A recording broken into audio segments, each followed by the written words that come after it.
fall apart when I put this to the question. Watch. And with that, I'm happy to get into this. Now, I have each definition for semantic certainty that you could ever want. You want ultranationalism?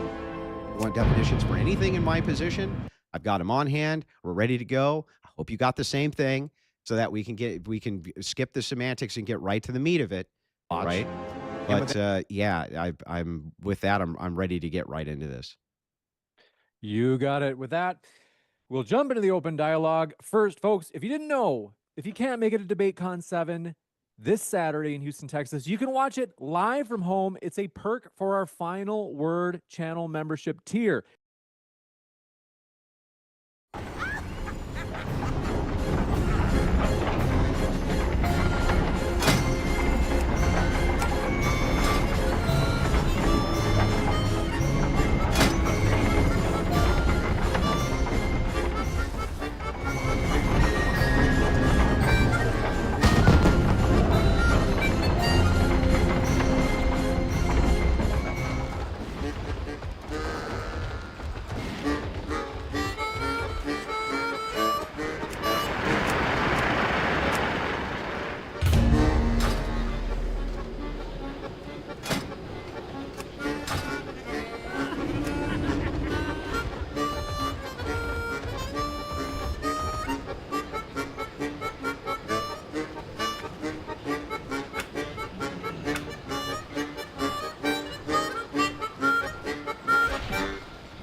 Yeah. So fascism is an ideology that proposes corporatist, paleogenetic, and ultranationalist state. That's what fascism is. Okay. I just want to start off by addressing a few of the things you said in your opening statement. So yeah, hang on real quick, because I want to get some semantics out of the way, if you don't mind. Go ahead. Just to make sure that we got this right. Yes. Ultranationalism is defined by you as what? I would say that ultranationalism frames greatness of nations as a zero-sum game, where a nation's glory is derived from dominating other countries. I have a quote here from those original fascists. I want to see if you will agree to this. Ultranationalists, from their view, all within the state, nothing outside the state, nothing against the state. Is this an ideological thing or a descriptive thing? Yeah, of course it's ideological from their My definition of fascism isn't even ideological, so I would reject that off. Okay, okay, how's it not ideological? It is ideological. It's a socio-political phenomenon. That is how Robert Paxton and Jason Stanley describe it. And just to quickly clarify, it's not just how they describe it. Hold on. They both call Trump a fascist. Robert Paxton says he doesn't use the word fascist because he finds it's basically colloquially lost all meaning. But after January 6th, Robert Paxton did say that Trump now meets the characteristics of fascism, and Jason Stanley has been saying the same for years. Well, first of all, Stanley's a political hack. Paxton is serious. Of course you're going to say that. No, so hang on. Paxton is serious. He's not a political hack. Like, that guy is an actual, like, he has studied fascism. There's no ifs, ands, or buts. Stanley, yeah, he's a political hack. He's a leftist. Come on, man. Paxton, though, he's more politically neutral. But you're basically operating off Paxton anyway, not really Stanley, at least by the definition that you're giving. Paxton himself did not actually say this. You're making this up. Here's what actually happened. Paxton has been saying for years that Trump does not fall under the criteria of being a fascist. Post J6, he said he was fine with him being labeled that. He was very careful with his words, though. He didn't actually say there's anything new here which makes Trump fall under this label. Only that he was fine now with the label because it had some utility use. Did you not read his Newsweek article? I did. Well, not his Newsweek. It wasn't Newsweek. He wrote a piece in Newsweek after January 6th where he said, I'm now calling Trump a fascist. Well, hang on. Let me pull the article up here. Sure. 1 second. We'll make sure that we have it correct. But yeah, that was my interpretation from it because of the very first line. Read the very first 2 lines. It's all vibes and feelings, bro. Just read it. Read it out loud. First 2 lines of what? Read the first 2 lines of the article that you're referencing. Sure, let me pull it up. Yep, pull it up.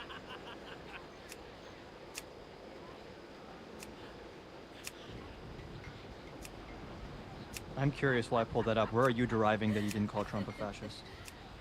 Well, he was very cautious with his language in this article. So it's literally titled.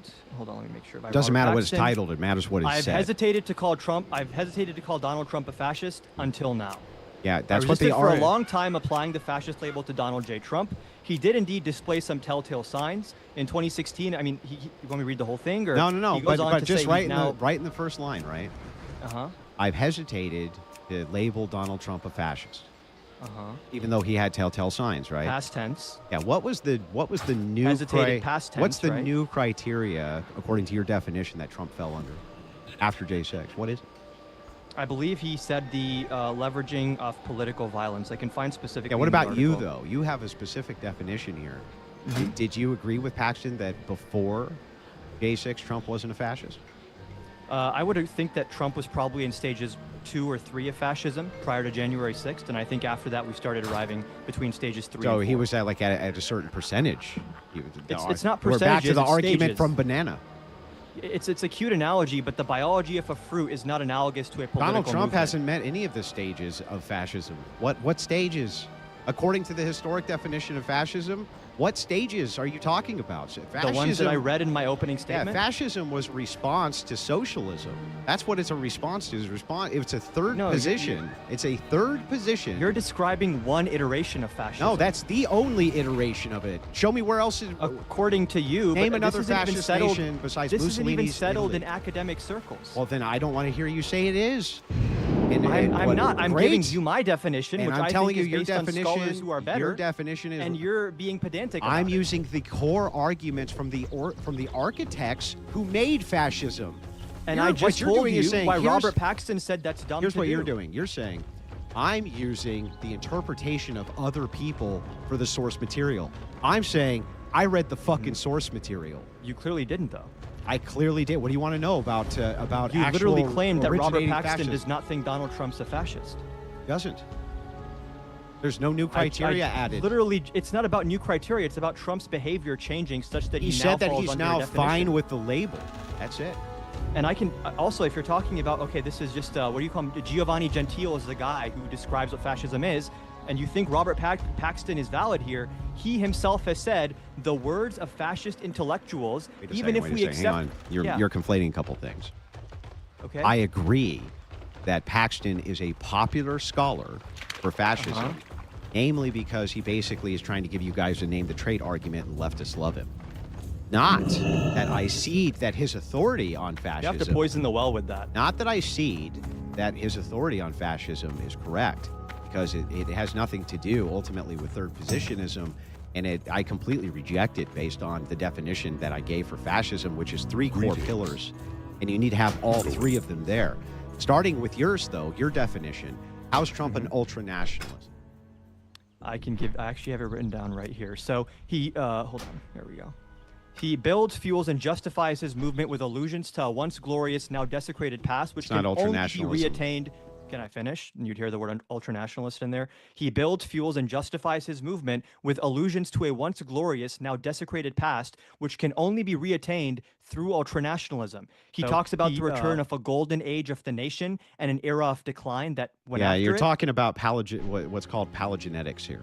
That's You're talking from about a different paleogenetic. scholar, Roger something. Yeah, you're talking, but that's scholar. what it is. It's paleogenetic. So the thing is, I it's didn't like, use the word paleogenetic. You don't need there's to, overlap but that's what it's between describing. definitions here. What you're describing there is not ultranationalism. I just want to be clear. There's plenty of overlap between different What definitions does that here, have right? to do with ultranationalism, dude? Nothing you just said has anything to do with ultranationalism. I already answered your question hang on, stop, earlier. Bro, stop. Let me finish. It's tautological. Okay, don't ask a question. Don't let me answer. It's tautological. Okay, what you're doing is you're saying the way that Trump is ultra-nationalistic is because he says things that can only be achieved through ultranationalism. That's not telling me how he's. I think you're misunderstanding my claim. Well, then tell me how he's an ultranationalist. So ultranationalism is sort of an aesthetic or a communication strategy in this case, where his governance frames American greatness as a zero-sum game. That's not For what- America nope. to be great, it must maximally use its power in a might makes right framework. That's just nationalism. How would you distinguish? When does it I become already ultra? told you, but I'll tell you again. When does it become right? ultra? Where's the line for I'll you? tell you exactly where the line comes in. When it becomes that all loyalty is to the state, that's ultranationalism. When everything goes all within the state, nothing outside the state, nothing against the state.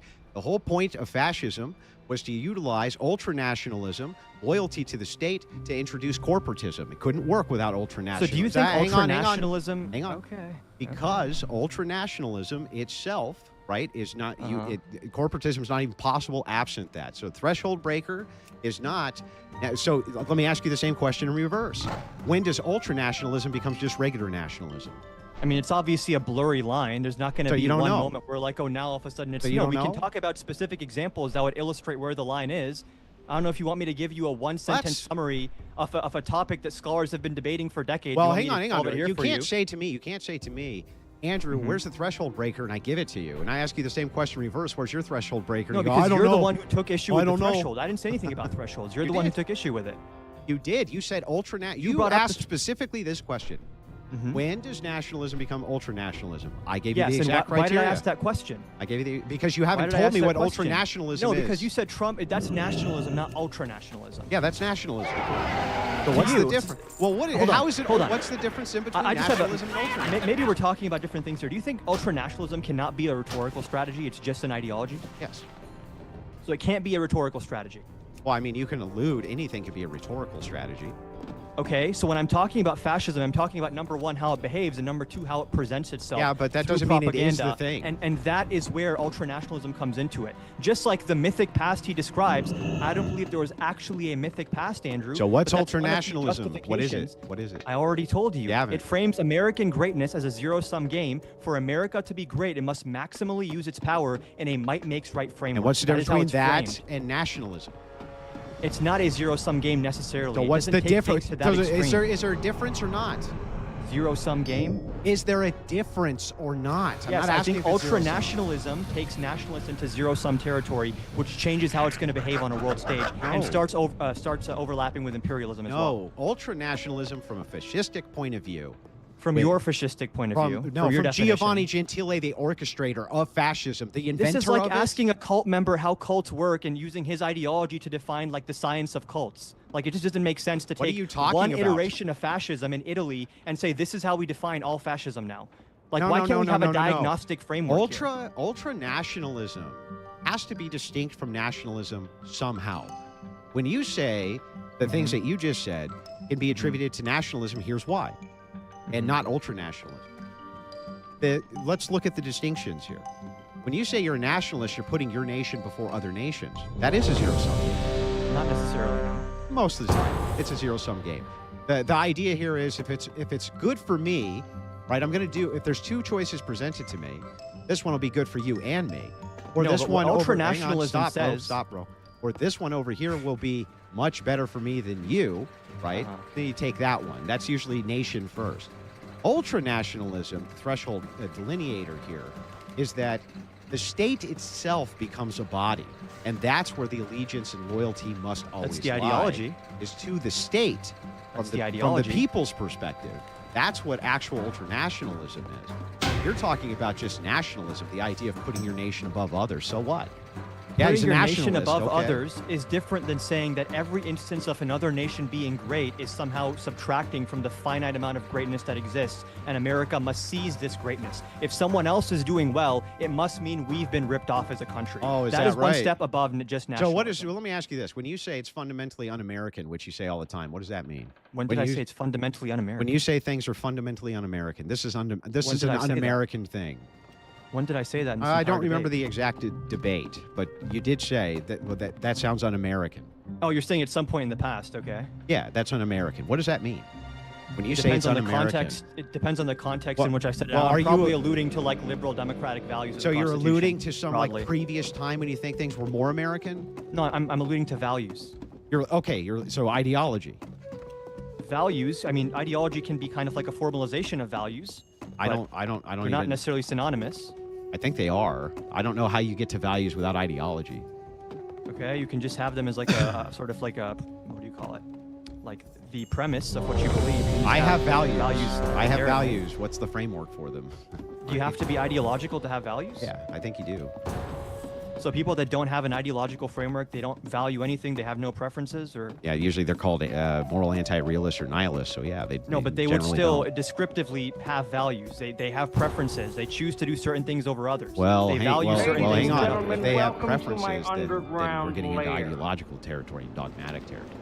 Well, an ideology is going to be like internally consistent usually and codified Yeah. or formalized. So if you say version I of have a values. preference for things I like, that's the highest value. Now we're in dogmatic That's not really an territory. ideology. That is really an ideology. Okay, I don't It know. is if you want really to disagree 100% here. This is an like we're ideology. going in circles on But this. I don't anyway, know. that aside, the discussion is on ultranationalism versus nationalism. Finish him. The Yeah. whole idea for ultranationalism, within all of the framework in World War II, especially, Yeah, I understood your. was not just with Germany. It was, right? It's a 1,000-year millennia. It's going to be the Third Reich 1,000 years into the future from Benito Mussolini. This is going to be futurism, man. We're going to be Italians with cool cars, and we slash each other's faces with swords and shit. We love this stuff, and we have part of it. This is going to last for 2,000 years. That's what it's going to be. It's an ideology which is formatted around the loyalty and body of the state being adhered to as the highest value of the citizen. That is ultranationalism. That's Trump how does you're not defining run. it. Trump does not run anything with, well, you can't give me a threshold breaker. You just say, I don't know. Wait, do you think that two things can't be distinct if there isn't a very I like think you're not solid line making in a between case. them? You're not making a case, though, for No, how these are but the- distinct. The supposed issue you're trying to point Finish out in my him. logic, I'm just trying to clarify if you'd hold that standard in other situations. Do you think if there's like a blurry delineation or a blurry distinction between two concepts, that means we ought to call them the same thing? Not always, unless we have something which is conceptually a delineation which is provable. Do you accept there can be ambiguity in delineations of concepts that Sure. are very closely related? Of course. That's all I'm saying. That's part of my argument, but it has nothing to do part of with my argument as well. has nothing to do with this argument. What Has you're everything asking to do me with to this do, argument. what you're asking me to do is in a vacuum tell you if there can be overlap or ambiguity between concepts or relations of ideology.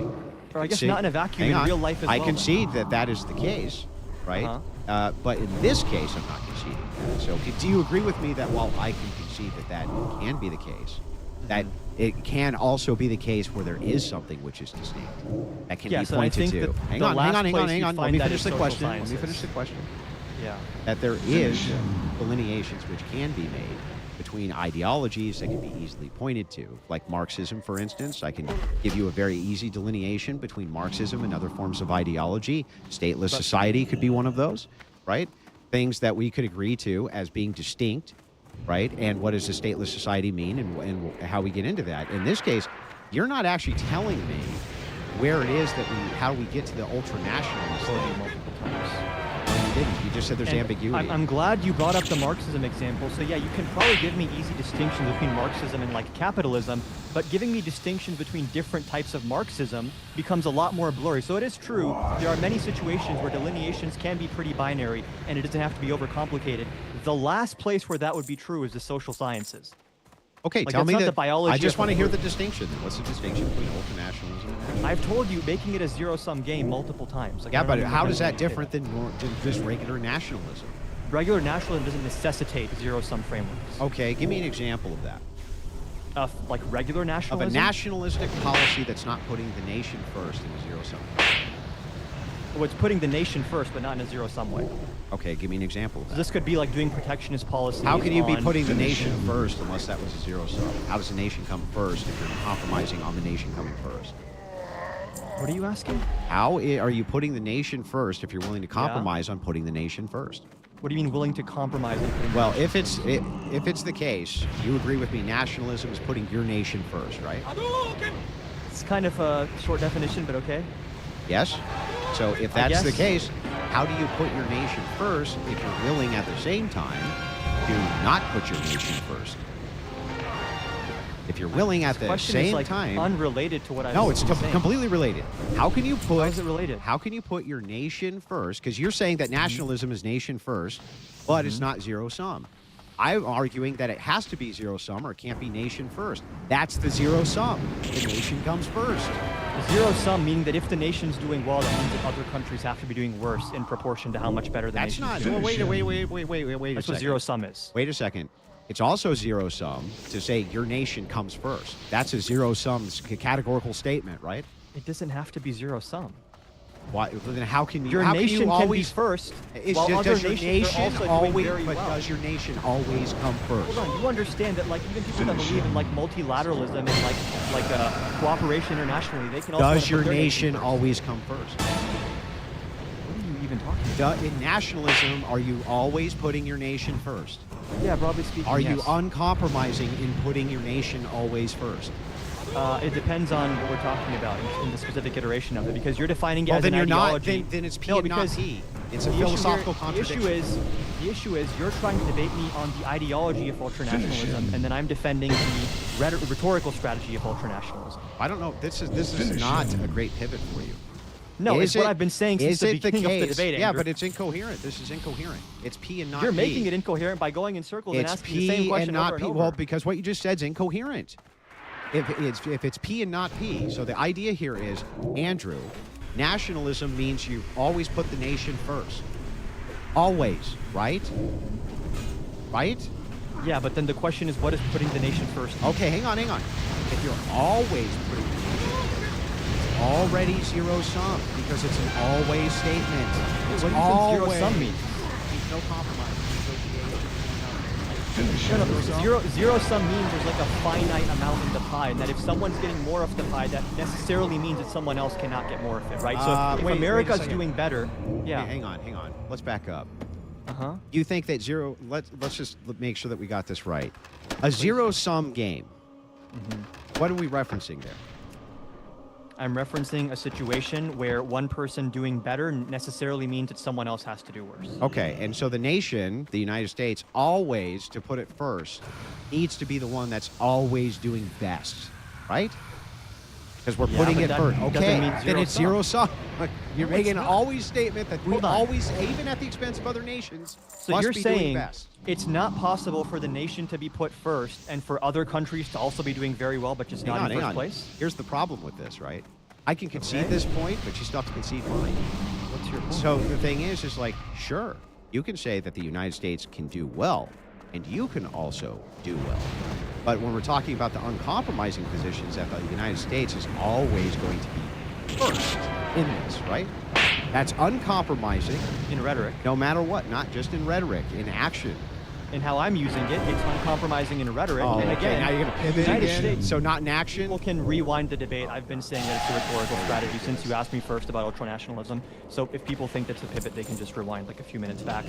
Andrew, it's pretty simple here. So Someone fascism can is be, hold on, rhetorical. let me just quickly address that. It's a mix of rhetorical strategies and behaviors. I don't know how many times I have to repeat that. But again, ultranationalism, I'm referring to here as a rhetorical strategy that is used as the justification for the authoritarianism and the vilification. Yeah, but It's that the doesn't fuel get for us. the machine. Yeah, but that doesn't get us any close to what ultranationalism actually is. It And doesn't get you any closer to it. It but doesn't I get think- anybody any closer because it's tautological. It's just like ultranationalism is the very thing that we're appealing to justify this other thing, and that's what ultranationalism is. It's like that's a tautology. The So I thing is, explained what ultranationalism no, is. you really Explained didn't. its You said it's a functional zero utility sum. in fascist You said it's a movements. zero-sum game. When it comes to nationalism, yes, Okay, it's an so are extreme you form saying, of nationalism. Are you saying that ultranationalists then can't make compromises with other nations? Substantively, they could, but they'll never admit it rhetorically. Okay, wait a second. So As I've been Benito, saying. Benito Mussolini, the fascist, would never admit that they compromised with any other nation. I mean, if it was an allied nation, he might, because it's going to be Well, like, then actually what are you- bolstering his what are own. you talking about? If the compromise is not at the detriment of his own nationalist sentiment, then what will we be doing?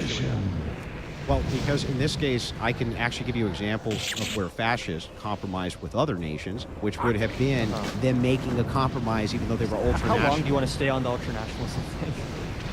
Well, I think that it's the core of your Finish him.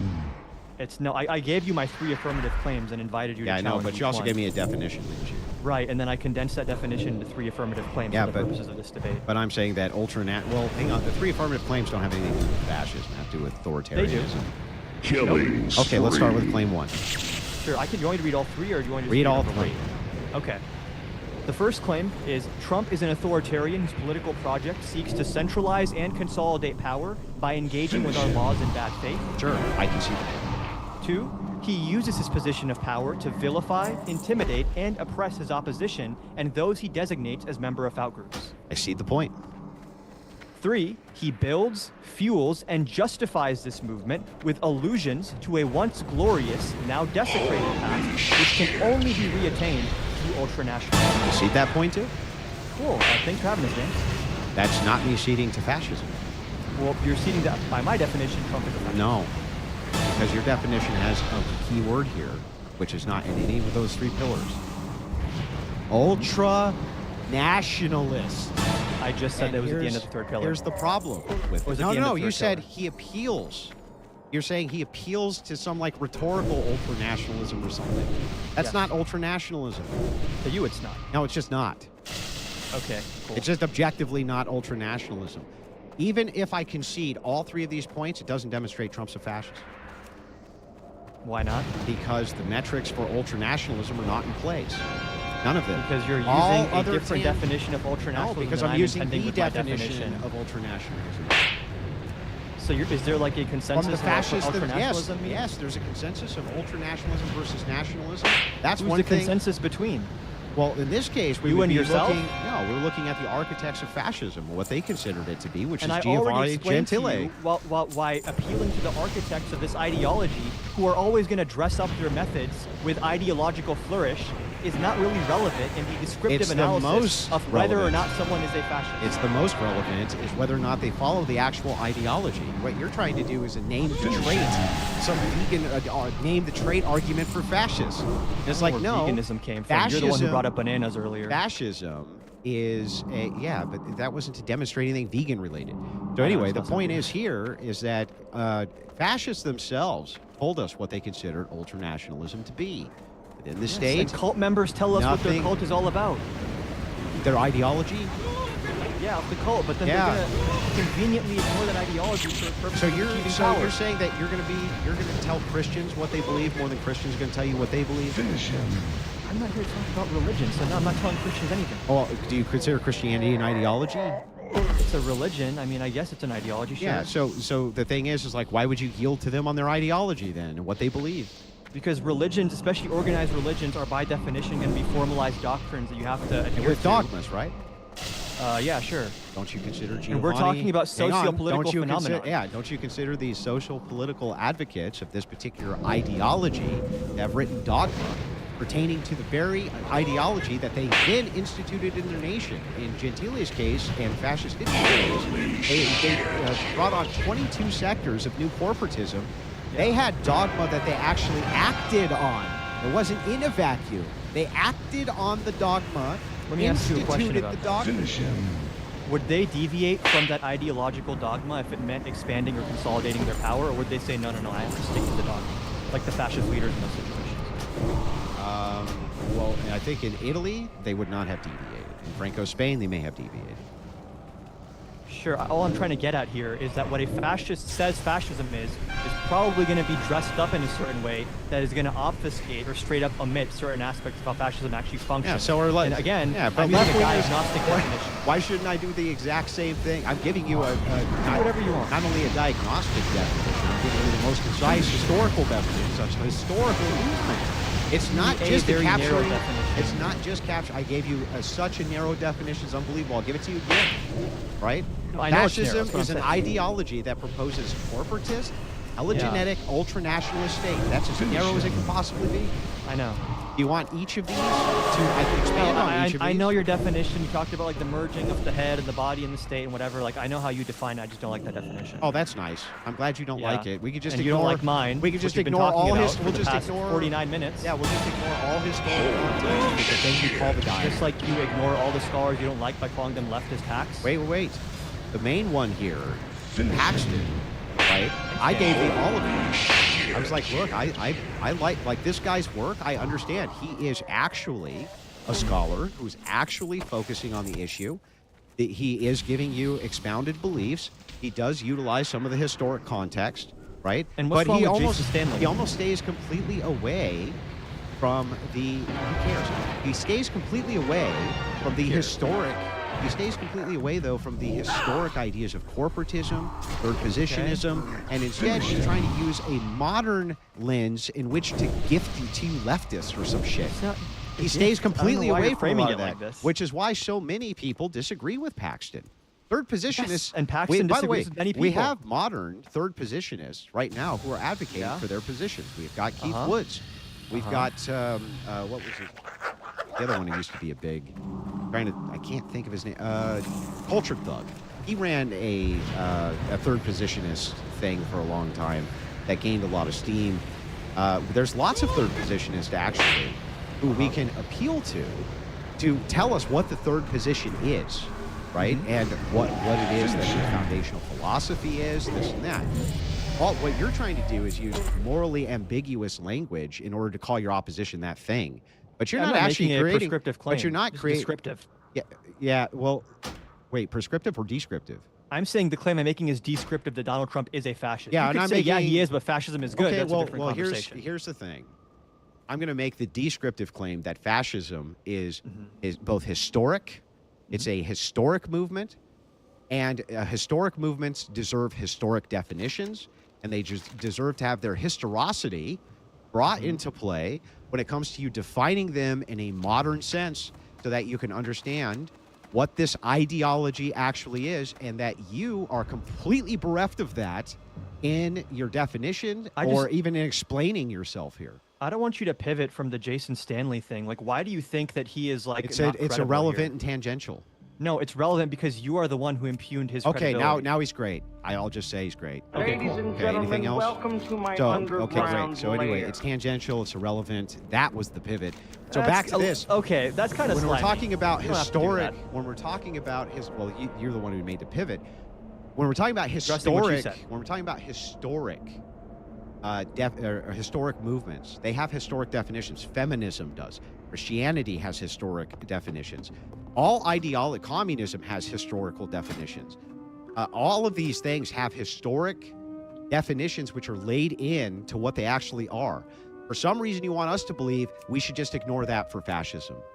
I don't want anyone to believe anything. I'm defending my position. If you think I'm wrong, I don't know what I'm supposed to do about that. If you want to be pedantic about what ultranationalism means and ignore every single point I make, that's your right to do. I am curious, when you conceded to my 3 affirmative claims, was that like a sarcastic, like, okay, liberal, whatever you said? No, or was it I'm like an pointing actual out that concession? even if I cede all these claims, it wouldn't. But do you cede them?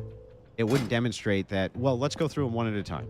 Sure. You want me to start with number 1? Trump is an authoritarian whose political project seeks to centralize and consolidate power by engaging with our laws in bad faith. Yeah, I'll cede that claim. You actually fully agree with me on that? No, I didn't say I fully agree with you. I just said I'll cede the claim. Whether I agree with you or not is tangential to the debate. Well, I'm curious. Do you agree I with don't me? care what you're curious about. It's tangential to the debate. Well, it seems pretty I don't relevant care to the what debate, you're. actually. No, it's not relevant. If I agree or don't agree, what's relevant My is if he is or affirmative isn't a claim as fascist. to why Trump is a fascist is not relevant to the debate. No, wait. Okay. That claim is relevant to the debate. Whether I agree with that claim is not. And you don't want to share with anyone whether or not you agree with that. Why would that have anything to do with this debate? Because then we could discuss substantively Yeah, what no, Trump you has want to done. get into policies. Next time, ask for policy I want to get debate. into Trump We're because asking. if you read we're the right, description what's of the prompts? debate, is Trump a fascist, Yeah, not what is and fascism. here's the thing. I'm ceding every one of these points hypothetically and still demonstrating he's not. Okay, so you think that even if we use the claim number 1, Trump is an authoritarian whose political project seeks to centralize and consolidate power by engaging with our laws and Yeah, that's not fascistic. in conjunction with my other 2 claims, is not fascistic. So we'll start with claim 1. That's not fascistic. So claim 2. Well, you have to be all 3 together. Okay, go to claim 2. This is like pointing at a brick and saying it's not a house liberal. You Okay. said a house has bricks. Okay, I'm going to go through them one at a time and tell you if they're Yeah. fascistic or not, and then we'll take the totality of it. Go ahead. Okay. Trump is an authoritarian whose political project seeks to centralize and consolidate power by engaging with our laws in bad faith. He uses this position of power to vilify, intimidate, and oppress his opposition and those he designates as members of outgroups. And he builds, fuels, and justifies this movement with allusions to a once glorious, now desecrated past, which can only be reattained through ultranationalism. Well, wait a second. Can only be attained with ultranationalism. Reattained, yeah. Reattained. Okay. So Trump is saying that he wants everybody to be the body of the state. No, he's saying that we have to put America first to re-achieve American glory. That just sounds like nationalism. Okay, it sounds like ultranationalism when you look at the actual extent to which he employs this propaganda technique, and What? when you combine it, What's the extent? When you combine it with the fact that it's not in a vacuum, this rhetoric is used to justify authoritarianism.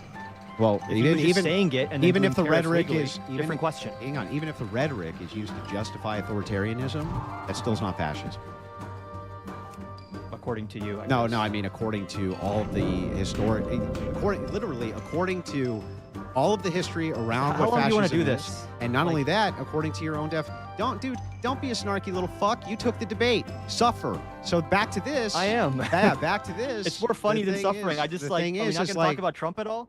we are talking about if Trump is a fascist. No, What's but the things debate? that Trump has done. Yeah, not like, I'm not here. again, I'm here to talk about if Trump's a fascist. I want to clarify with James. The debate prompt is not what is fascism. Is Trump a fascist? Yeah, that's right. So we're talking about if Trump's a fascist. Anything else? Yeah. Just to be sure, do I understand right? So if we were using Andrew's definition, in that case, Andrew, you would say, no, Trump's not a fascist. Yeah, by Adam, Andrew's you would- definition, I would also say Trump's not a fascist. I wouldn't use his definition. Okay. Right. You're And just then going to use a made-up, non-historical definition. one that for I your think is bullshit. better. using Adam's definition, where would you guys both land? I would still say he's not a fascist because of the ultranationalism. This is the No, this but- is the critique. No. You're not actually using my definition when you say that. You're projecting your own definition of this, like the subparts of the overall definition into my definition. So you keep saying my definition doesn't work because ultranationalism, but in my definition, I've explained what ultranationalism actually means, which is a rhetorical strategy but it doesn't mean used that. to justify power grabs. That's not what ultranationalism So is. if you were to accept that ultranationalism in this context is a justification or a premise used for power grabs, then would Trump be a fascist? Ultranationalism is not defined by rhetoric. It's defined by action. Okay. Action. And by the way, Gentile points this out. Where his whole philosophy was called pure act. Pure Okay. act was his entire philosophy, and fascist philosophy. Pure act. It's an action, I not understand. a Okay. rhetoric. It's not a rhetoric. That's Okay, just I just made want to up ask bullshit. the question. I just want to ask the question again. If you were to accept the way I am using the word ultranationalist I don't in accept this it. context, if you were to, it's called a hypothetical, would Trump then be a I fascist? can't. Listen. Hypotheticals. Can't? Hypotheticals have to map on to logic, right? No, I'm just asking if you were to accept the premise, Yeah. then would it follow that So Trump's a fascist? if it was the case that I decided to accept the premise is Trump that you say Trump is a fascist, would that make him one? Yes. Oh, awesome.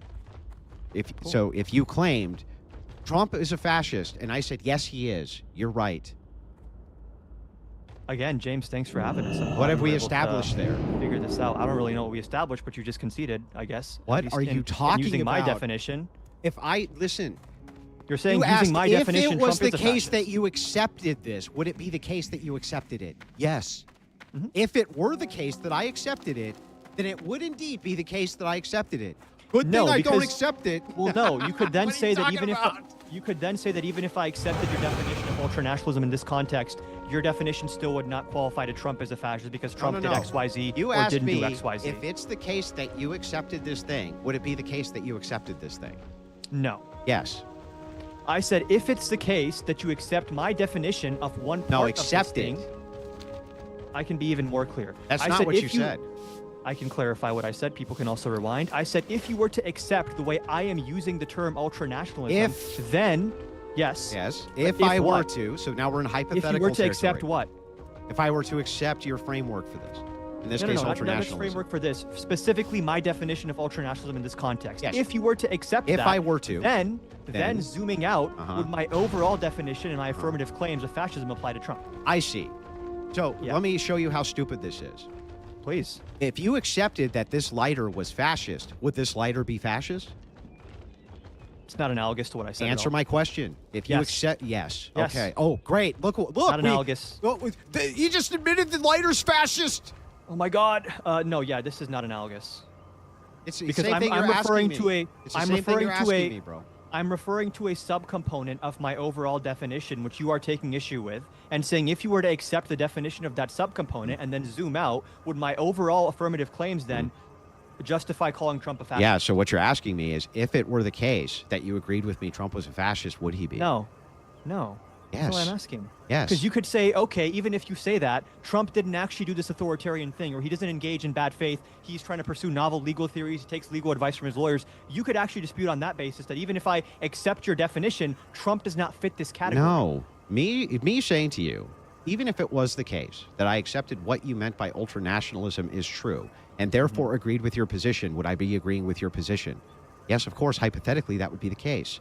I'm What's asking if actually you agreed happening with my here, definition though, would Trump meet I it. don't agree with your definition that Trump meets the criteria for ultranationalism for the 15th time. All you've done is ask me hypothetically if you did, would he? And the answer is yes, I feel of course. like you know what I'm saying, I don't know what you're and you're saying. pretending not to. I don't, because it makes no sense. I'm asking if you were to accept the premise, which is how we define fascism, then would you accept the conclusion that Trump meets that definition? You're asking me the same thing. You're just saying if it's the case that you accepted this, would you be accepting this? No, but I'm not asking you to accept that Trump's a fascist. I'm asking you to accept my definition of what fascism is. I and don't then asking if that accept your applies to Trump. definition of fascism for the last time, for the 300th No, you time. don't. Dude, but you if know you what say, I'm saying. But You if know you what I'm say, saying. Don't I do don't this. know what you're saying. Yeah, you do. I actually don't. Use small words. Pretend I'm really stupid. Okay. Do you understand that when we are applying labels to people, whether or not that label applies to the person is not just a question of how you define the label, but once you've established that definition, whether or not the person actually fits in line with the description of that label. Yes. So you could say, I accept your definition, Adam, but Trump does not meet those affirmative claims that you've made. Because Trump actually, for example, legitimately thinks that he has the right to do these things. His lawyers tell him he has the right to do it. He legitimately thinks that James Comey and Letitia James are enemies of the state. And therefore, he's not engaging in bad faith. He's not punishing his So opponents. I understand He's just exactly what you're governing differently. saying. I just need you to Okay. understand that it's a complete tautology. What you're asking me to do is grant this so that we can move to something else. Okay, I No. get that. Well, you are. What you're saying is, can you accept that my definition within its framework is coherent if you accept my definition as being coherent? I'm just saying, if you accept my definition, would Trump meet it? I don't know why you're overcomplicating. Yeah, if I accepted, yes, but it's tautological, of course. If I accept your definition of fascism, would the guy you're calling a fascist meet the definition that you've tailored to the guy? Sure. No, but if I gave the same but so definition what? of fascism and said, like, is Obama a fascist? You would say, no, by your own definition, Obama does not meet that criteria. And I'm telling right? you that here right now with ultranationalism. No, but then you're using your definition of ultranationalism, Yeah, because not what's mine. going on here is this. Okay, do you understand that if I said fascism is the belief that we should be moving towards a stateless society, right? And you're a communist, let's say, right? Would you accept that as the definition of fascism? I wouldn't, but you're saying if I did, You then wouldn't. What's, And but if you did, then you would be agreeing with me, right? If you did. Not necessarily. Hang on, no. If you accepted that as my definition, then you Give me would the be- definition again. Yeah, that communism is a movement towards a stateless, or fascism is a movement towards a stateless society. But then who'd you be applying that definition to? Just Well, give me an example. Let's just say in this case, Bernie Sanders. Okay, and then I could say, Andrew, I accept your definition hypothetically, but even by accepting that definition, Bernie Sanders is not moving towards a classless society, therefore he's not a fascist, right? Okay. So I could take your premise and entertain it temporarily and see if within that framework, Bernie Sanders would or would not meet it. And So- you're not doing that with me. So if I tailor fascism is Anu just Belore men who Delana. have brown beards. Test. They're all fascists. That's my definition. Can you tell me how you don't meet the criteria of being a fascist now? I feel like my beard is more black, but I get your Black. point. Yeah, I would say sure. You would say sure. So okay. Yeah, but that's not analogous to what I'm But saying. hang on. So it does apply. My definition's coherent and does apply to you being a fascist because you have a black beard, right? If that's how we're defining it. Right. So what all you're saying there, do you understand how this becomes tautological? A fascist is you because you are a fascist. You have a black beard, therefore you're a fascist. Andrew, If I you accept. said Hang on, fascism Andrew, is I when accept. someone has a black beard, and then you asked, is Santa Claus a fascist by that definition? I would say no. Okay, well then here, let's just do it this way then, right? Anybody who's from Africa is a fascist by my definition. That's what a fascist is. Do you agree? Cool. I don't agree, but Anybody who has Let's ancestry entertain from it. Africa, do you accept that as my definition of fascism? I don't. But if I was to internally just say, okay, let's accept it as a premise for Okay. the sake of argument, then who are you calling a fascist by that? Does Barack Obama now fit the criteria for fascism by my You said definition? anyone who's descended from Africa? By that definition, every human being on Earth would. Okay, but you have to have like, I don't know, 30% DNA or something. Okay, I don't know Obama's exact racial makeup. I'd assume, sure, yeah. Yeah, so then what have we established there, though? Would you That by agree with me your- that that's what fascism was? Or would you No. reject that definition? I'd reject that And definition. what would you as you've been rejecting mine. And so you would reject that definition under the premise that, hey, wait a second, that's not what it is. Here's what it actually is, which is what I'm doing to you. It's how long are we gonna do this, dude? As Like, long okay, as let me it ask you. As long as it takes. fucking takes. Love that. Love that. Let me ask you a question. I want to see if you still hold this same position. I've seen you say that Trump complied with the Supreme Court to bring back Abrego Garcia. Yeah, I'm and didn't not defy them. deviating from any of that. I'll grant all of this. It doesn't show how Trump's a fascist. No, but you're granting it for the sake of I argument. can just right? say that I'm wrong. Yeah, sure. But I'll you don't grant want to it. engage with the substance. It's irrelevant to the topic. It's tangential. You're trying to escape the no, topic. it's relevant to my definition of fascism. Okay, great. Go ahead. On what? Whatever it is that you want to say here about, I'm just trying to some guy named clarify. Garcia. I saw you do a debate where someone said, oh, Trump didn't comply with the Supreme Court to bring back Garcia. And he was like, well, did Garcia get brought back eventually? Checkmate, liberal. So I'm just asking if you still stand by that. Because I don't want to put words in your mouth. I'm genuinely asking if you still stand by that or not. that gives a Trump shit? complied. What the fuck does that have to do with fascism, dude? Because one of the pillars is authoritarianism, and I think engaging with our judicial branch in bad faith and defying or not complying with court orders is probably indicative of authoritarianism. Yeah, but I can grant that it's authoritarianism, and it still doesn't get us to fascism. That's the problem. Yeah, not on its own. That's This right. is like, So again, that's why I'm I willing to told see you, the Andrew, argument, because it's irrelevant. is- It's tangential it's and like- fucking irrelevant. It's like I told you, Andrew, a house is made of bricks and foundation and has a door and a ceiling. You're like, is that brick a house still liberal? I don't think so. If we were to set criteria for what makes a house, and it has to meet these different qualifications, In okay? conjunction. In conjunction, then sure, I could say that meets the definition, and we agreed that that's what the pillars were for the house, that meets the definition of the house, sure. But that meets what the ideology of the house is. In this particular case, not what's going on. What's going on here is that I continuously keep granting all of these various things to allow you to tie them together, and we still can't manage to get to fascism because of this whole problem you have with ultranationalism, which is a key point and It's pillar a of your problem that argument. you have with ultranationalism. Ultranationalism is act, not it's got to be. It has to be act. It can't just be rhetoric. It has It's to show, be act. It's performance. No, it's act. It's pure You can act. say that. It can be. The It can be. fascists themselves describe it as Finish pure act. him. That's the whole philosophy is pure act. It's Okay. literally called pure act philosophy, dude. In what? In the Italian iteration of fascism? No, in all of it. Is that ultra? Unstoppable. Yeah, I think so. Why? I'm not super familiar with German history.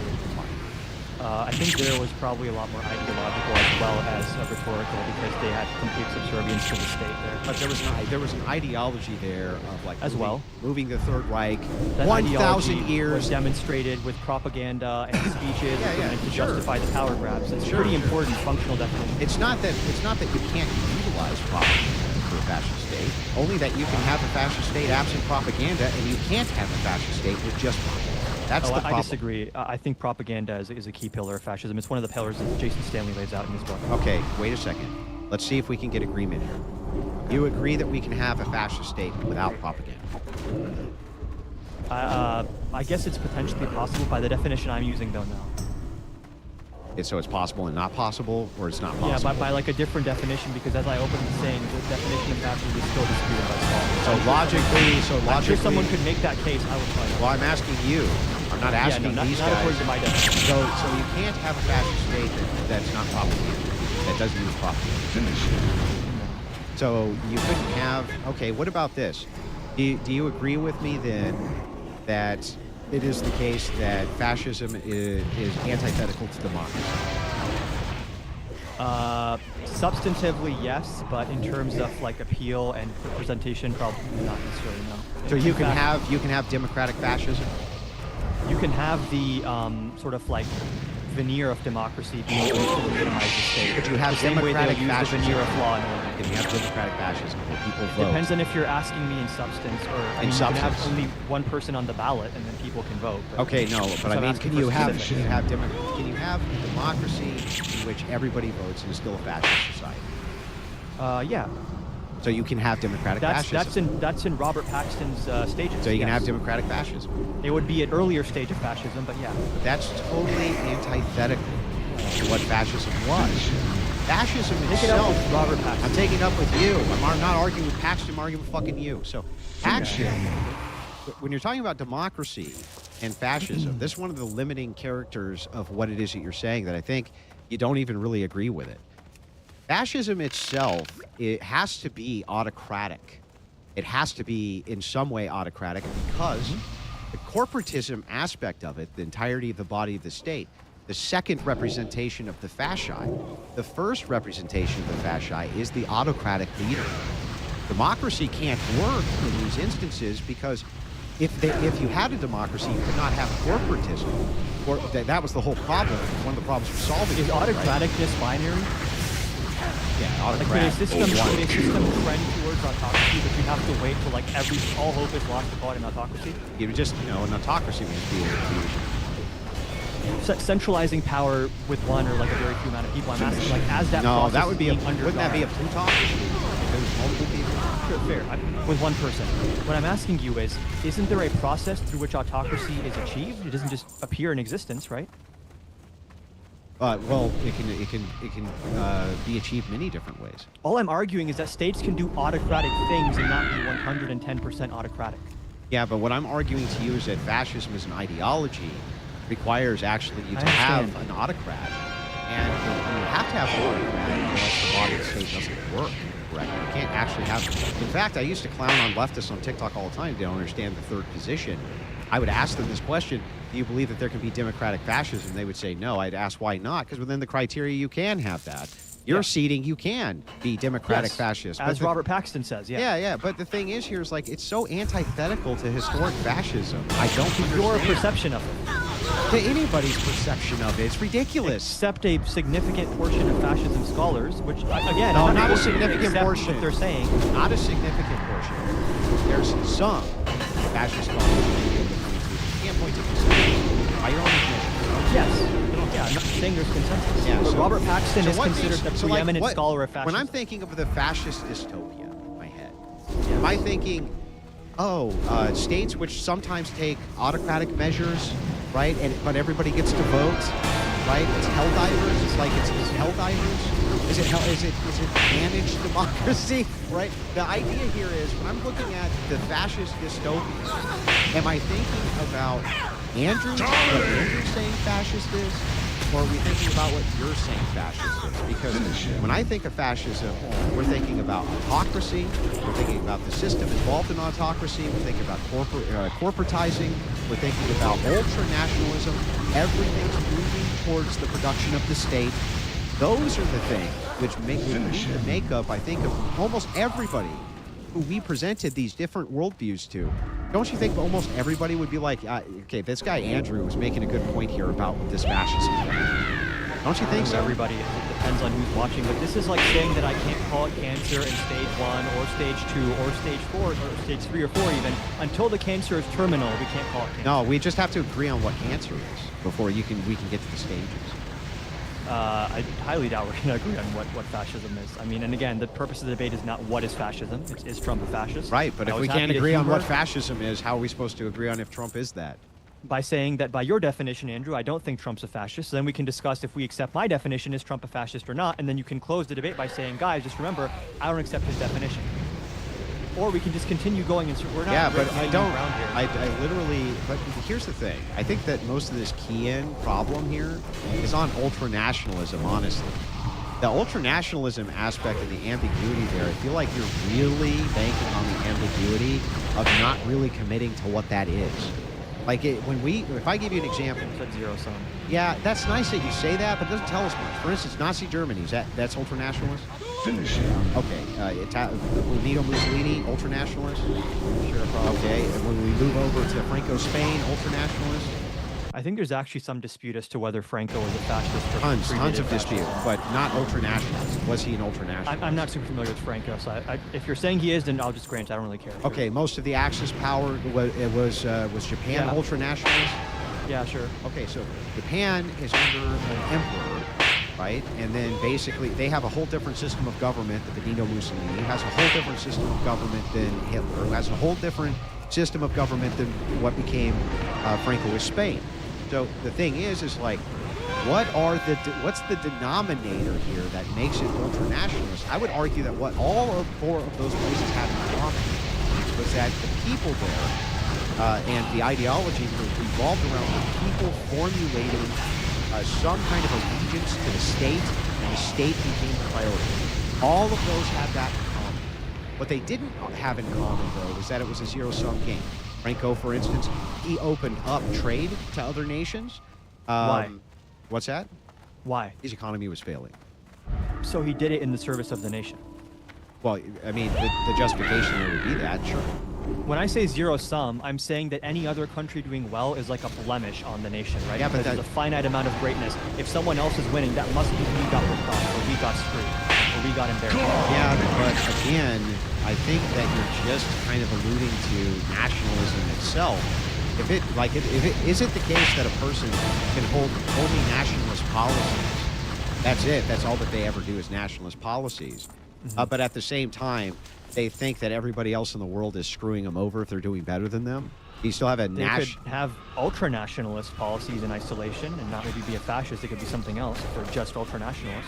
Yeah, but when we're talking about a nationalist, can a nationalist hold a zero-sum position and not be an ultra-nationalist? I think that's unclear. I'd say probably not. But there's, like I said, the know. distinction here is blurry. But don't you think? Well, but I need an don't you think example. that the distinction then of saying the one thing all of these fascist nations that you would broadly consider, or at least ultra-nationalist nations, did have in common was that the people themselves were instructed through both propaganda, government policy, various things like this. Their allegiance needed to come to the state I think I see the first, issue. compromising all other values. Is it your claim, and correct me if I'm wrong, that like fascist states are following their ideology in good faith, and the ideology is what matters, and not the accumulation of power and the suppression of outgroups? So Okay, the it doesn't matter. core tenet of fascism is it's autocracy. So an accumulation of power is necessary to the ideology. So they're mutually exclusive. You can't have one without the other because it's part of the ideology that they incorporate as much power to themselves as possible in order to institute corporatism. That's the whole point. Sure. So like an analogy I would use here, which I think might make my definition more intuitive, is that what fascism is trying to achieve is power. Like you said yourself, autocracy. The way it achieves that, it's going to have to appeal to some kind of justification with the public. This is what Stanley calls the pillar of propaganda, where they have to mask unpopular goals with like very popular values and like dramatic imagery that appeals to the masses, even if the underlying policy being justified by that imagery is actually not popular. So sort of zooming out, I would say ultra-nationalism and the mythic past is the rhetorical fuel and the pretext and the justification that is then used to centralize power and consolidate power. And then once that power has been centralized and consolidated, it is then used to undermine democratic institutions, Yeah, I understand undermine what you're. opposition, I and understand what you're undermine saying. outcomes. Let me see if I can steel man it, just so I can show Sure. you that I understand what you're saying. Sure. You're saying an accumulation of power is necessary. This accumulation of power is going to be using ultranationalist propaganda in order to promote what it is that it wants to do, right? Whether it's to outgroups or whatever its ultranationalistic policies are. That's what you're saying, right? And the initial power growth. Yeah, but here's where the delineation comes in and where we enter into the problematic zone and why I think I have a way more coherent way to look at this than you do. People try to consolidate power all the time, right? And will do things which appear to be ultra-nationalistic, even though they're not ultra-nationalistic at all. You can see this in monarchies, for instance. You can see this in all sorts of different things that have nothing to do with fascism at all. I agree. Because it's ideologically based. So monarchy can follow all of these steps that you're following for fascism and not be fascistic. You understand? Like, they wouldn't be fascists. They would just be monarchs or autocrats or something like this, but not fascistic. And so the delineation point comes in. What are we gathering the power for? Gathering power for this ideological purpose. That's what it's for. No, Trump we is are not an gathering ideologue. the power to entrench the power and establish the power. Well, it's and not just remove power roadblocks for to that power. It's not just power for the sake of power. It's ideological and power-based, but part of the ideology is power. Like Trump, for instance, in your view, right? I don't even think in your view he's an ideologue. He's more of a Definitely demagogue. not, no. He's a demagogue. He's like, I'd say like a fascist pragmatist, if you Well, want to call it that. I mean, he's just a demagogue from your view, right? Like he just does what. Let's here. If I pull up the definition, He's of not demagogue, ideological. I mean, he has actually no. Trump does have certain ideological But they're not tenets that I fascist. think are his ultranationalism of like any country doing well means we're getting ripped off. We're Yeah, being hang on screwed. here. A China's demagogue- raping us. They're laughing at us. Yeah, a demagogue's a political leader who gains power by appealing to emotions, prejudices, and fears rather than using rational argument. That's where you would more or less put Trump, right? Is it a demagogue? I wouldn't say exclusively, but that's a good description of him. Yeah. Yeah, okay. So he's more of a demagogue. Trump is not particularly ideological. He never has been. But this he is does the have some problem. ideologies, and the ones that he does have are not exactly like liberal democratic ideologies. They're I don't pretty know. Some of authoritarian them and are. fascistic. Like a lot of them are. This whole, Like he definitely has an authoritarian ideology. like this whole you pay and you can have citizenship, right? Things like this. That's not ultra-nationalist, and that's not ideologically based, right? It's Sure, just, it's just it's nationalistic based, maybe. In terms of policy, it's not ultra-nationalist, but he's not running around advertising the gold card thing is like how he's going to make America great again. And actually, he gets a lot of shit from his base on that because Well, how he his says he's base gonna make has America bought into the great. propaganda of Yeah, ultranationalism. well, how he says that he's going to make America great again is, but he wants to go back to tariffs. But the problem, like fascist ideology, you have to understand that this is why we're using this specific word, and it's a very important word to use because it summarizes it. Let me pull it up just to make sure that I got it, so that I'm not saying. I'm going to grab a water bottle real quick. Yeah, no problem. So I can get down to the definitions. If you haven't yet, hit that like button no matter where you're watching, folks. And as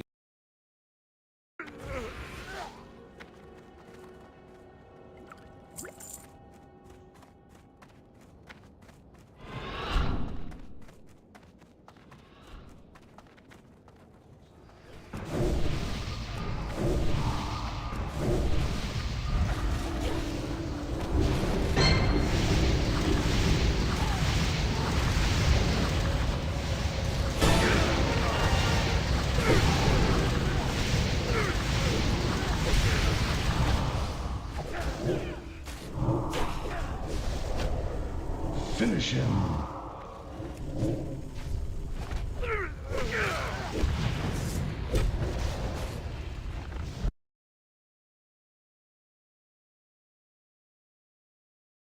What it's doing is it's making an appeal to the past for progressive values going forward. That's why the symbol is always a phoenix rising out of the ashes. That's what the whole point of fascist ideology is. What they're doing is they're making an appeal to the past for something new. Why do you think it was called the Third Reich? Not the First Reich, the Third Reich. They're appealing to the past, to bring Glorified something past, to bring something new that's not that thing. It's not actually what that thing is. It's brand You're new. talking about It's- against substance. and it's systemic. It's system-wide, Finish always him. system-wide. And the thing is like Trump's not trying to do that. His callback to policies, things like tariffs and shit like this, that is not bringing in massive systemic change.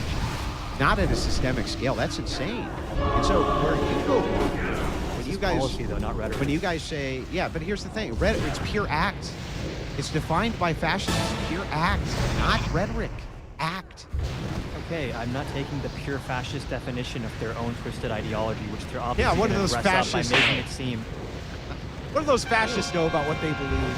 compared to scholars of the term. Oh, yeah. compared to the people who interpret their words? Yeah, I mean, come on, man. Academics. Are who you spend serious years of right their now? life reading primary sources? Yeah, oh, do you mean the things I'm appealing to? Yes, but then they look for common denominators between different Like the primary thing I'm sources and doing actually do right a descriptive analysis. No, you're zeroing in on one or two instances and then taking it at face value No, I'm zooming in on all of the instances of fascism. by your definition, Oh, well, which okay, is obviously much more strict. give me a country which fits your definition. Let's see if it fits with my definition of fascism better or yours.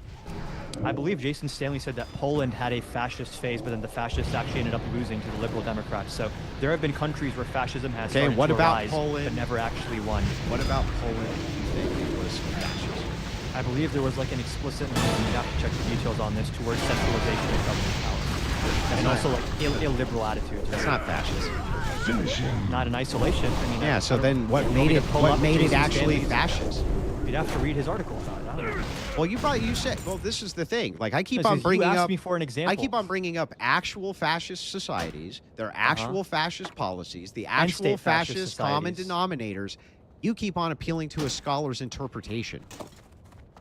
Yes. Yeah, that's terrible. I want you to You're engage pretending with to be what a I'm scholar. saying. I'm not going What to do you pretend mean like I'm pretending to be a scholar?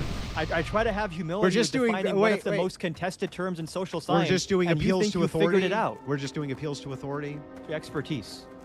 No, it's an appeal to authority. I don't accept this authority as being an authority who's beyond other You authorities. don't have to accept it, Andrew. I don't. You It's don't that's a have to. fallacious Yeah. form of argumentation. It's called an appeal to authority fallacy. I'm not You saying because need to be able to make scholar. these arguments without specifically saying it's true because he says so. You need Why? to show me how it's true, period. Because it's a fallacy. It's fallacious. You can- Relying it's on a literal, academics in a yes. field to define the field. No, is no, no, no, no, fallacious? no. If it's the case that you say this is true because this academic says it's true, that's fallacious. That's an appeal to authority fallacy. You need to tell me why it's true. why it's actually true. Not it's true because he says so. Look, I never claimed a consensus definition of fascism. So you're like strawmanning what I'm even Tell saying. me why what you're saying is I'm true. saying that by Finish my him. definition, which is clear, there's no amount of words I can say to you to justify my definition in your eyes. I'm just saying, what is the point now in going in circles on our definitions?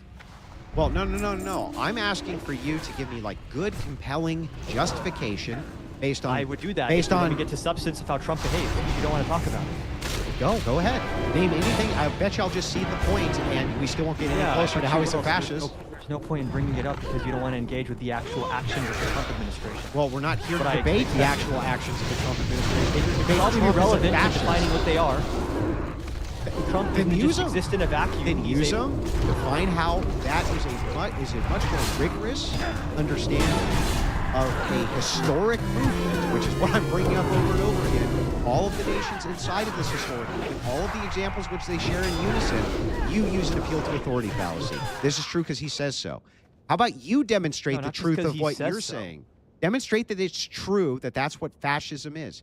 You Show want me how it's object- true. You want me to demonstrate an objective definition of the word fascism? I want you to demonstrate to me why we should believe that what you're saying about fascism is You don't have true to. in comparison to You don't mine. have to You don't believe have anything, to. Andrew. Don't have to. There's literally no point in me sitting here for like the next hour and a half or 2 hours and just saying, this is my definition. This is why I think it's good. Well, liberal, I don't think it's good for these reasons. Well, those reasons are interesting, but I still don't think they're sufficient to negate my definition. Yeah, so Like, you don't. Okay. So let me just make sure I got this right. You don't believe that the historicity of fascism should be incorporated into how we define fascism? Of course it should, but not entirely on face value. Okay, so which parts shouldn't we use? The things that vary. Like? Ideology can actually vary significantly. Some might be more pragmatic and some might be more ideological. Like, I don't think Trump is really an ideologue. He might have a couple of really strong beliefs he has, but he has no real coherent ideology. Also, the way in which power is attained and maintained. There can be different specific ways that authoritarianism is consolidated, depending on how they engage with the courts. Okay.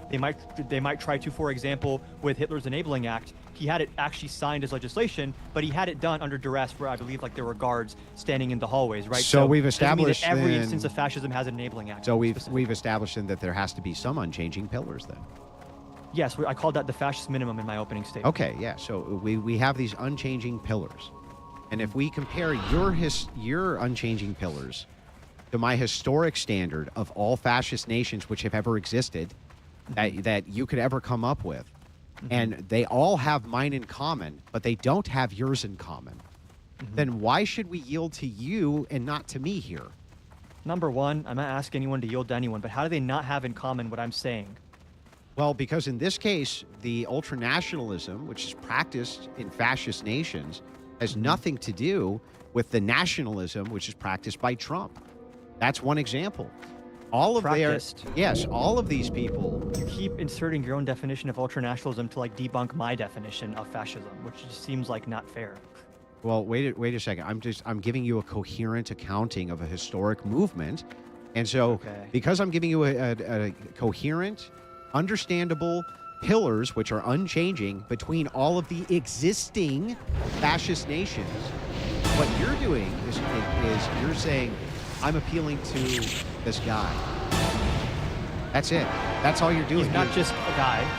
But you are appealing to him as an He's authority, written, and his he's interpretation written is some right. of the seminal works, like the 5 stages of fascism, what is fascism by Jason Stanley, like So these you are agree- highly respected works in the field. So you agree that he's correct because he's No, I prefer his definition because I think it's more useful, So- and you don't like okay. that definition. okay. So what makes it more useful than mine? It's diagnostic. Your definition basically says we can't call it fascist till it's too late. No, mine is diagnostic as Until well. the military is in the streets, we can't say it's fascist. Mine is diagnostic as well.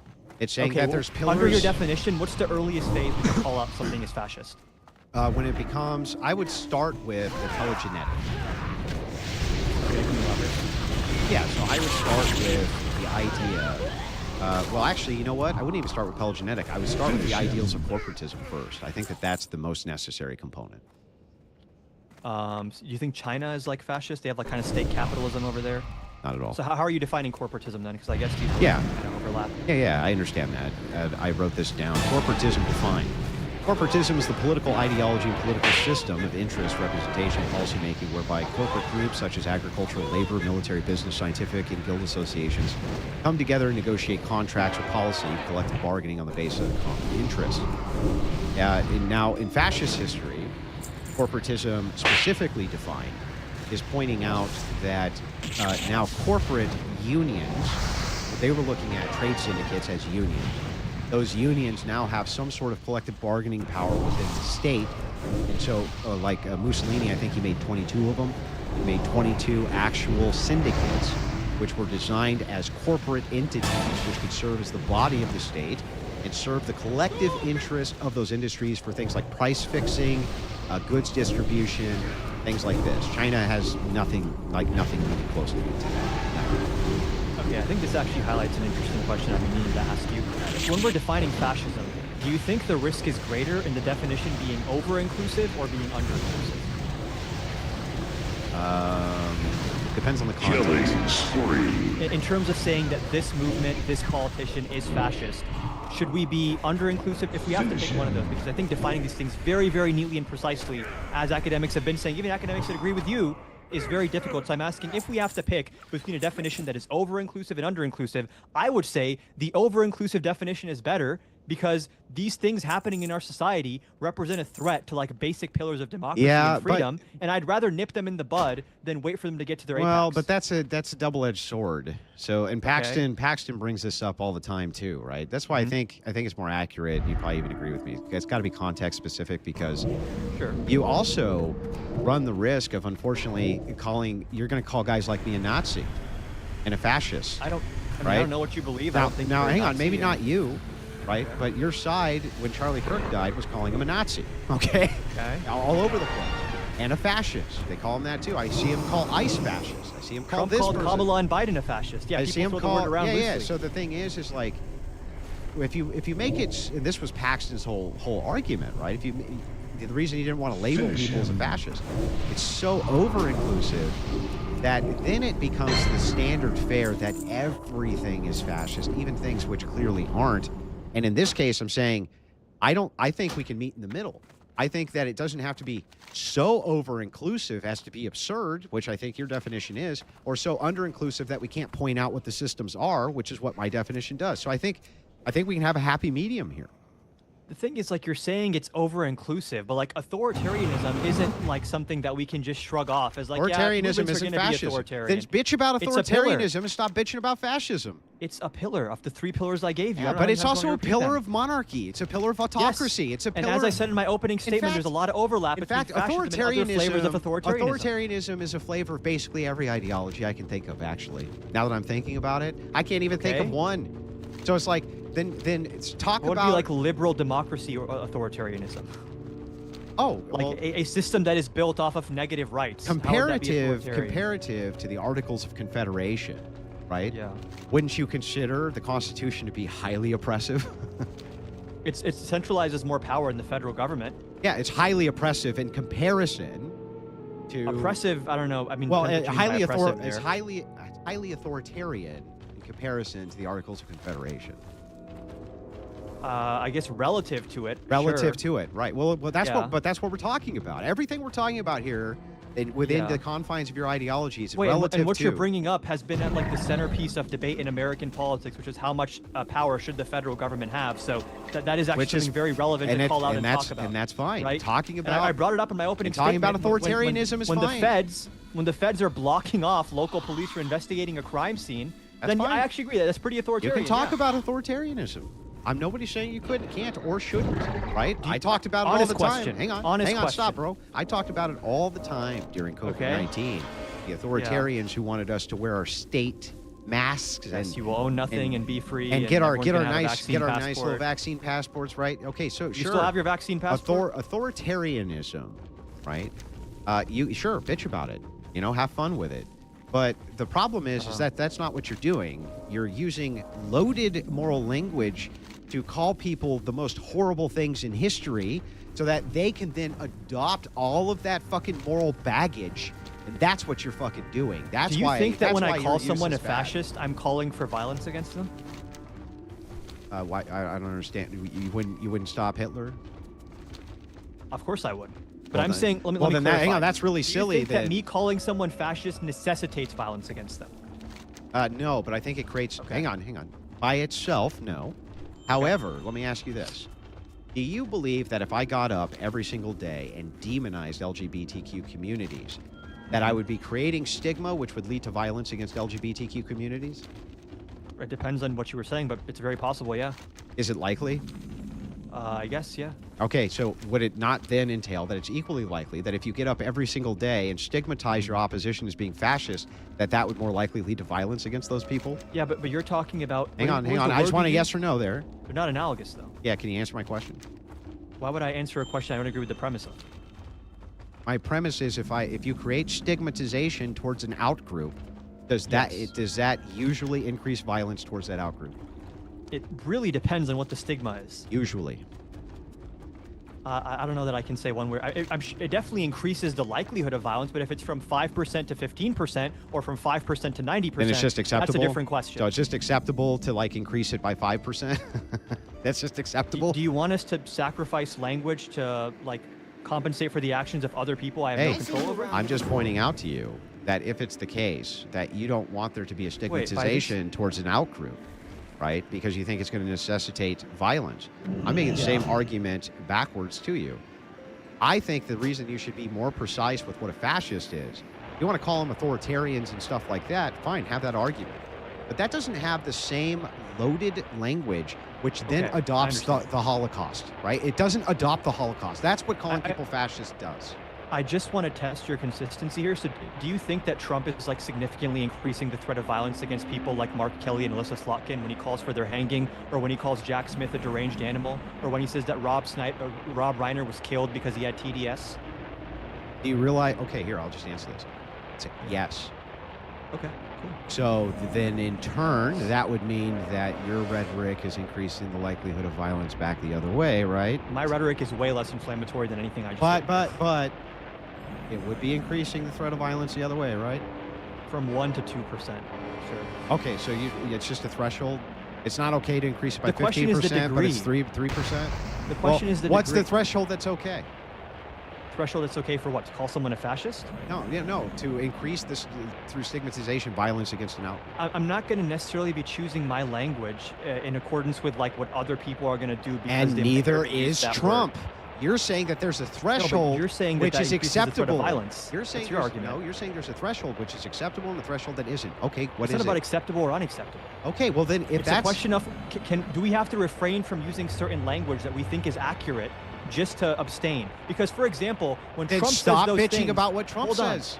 When Then Trump stop. says those things, he knows Stupid. he's lying. That's the difference. Oh, now you're a soothsayer and you can tell when people are lying or not. huh? When Trump calls Jack Smith a deranged animal, he Uh-huh. knows he's lying. I can prove it to you. Okay, prove it. Okay, so when we look at the classified documents case, which Jack Smith prosecuted him on, we Mhm. have a recording of Trump saying, and I'm going to quote here, "See, as president, I could have declassified it. Now I can't, but this is still a secret." And then publicly he said, after he was indicted for the same thing, and by the way, they become automatically declassified when I took them. So? Same thing with the election indictment Yeah, so from what? Jack Smith. What does that have to Trump do with him knows- thinking he's a deranged animal? Trump knows he broke the law, and he's being indicted for breaking the That law. and he's doesn't saying mean that Jack Smith he is a deranged doesn't- animal that- for indicting him. That doesn't mean he doesn't think he's a deranged animal. For You indicting understand? him? Hold on. I Yes. just want to be clear. Your argument here is that Trump knows he committed a crime and he knows Smith's prosecution of him is legitimate, but then he just still thinks that Smith is a No, I'm deranged animal. granting that and it's even- not a rhetorical I'm device. granting used that to even if it's the raise case, attention. I'm granting that even if it's the case that Trump knew this, I'm not even saying that He this, did. I'm not even saying it's true, I'm just granting it. He did. okay? But Trump knows this, he allows it, all things equal, right? That still doesn't mean he doesn't think the guy's a deranged animal. Lies require intent. Let me ask you. Let me give you another example. No, of this let's stop.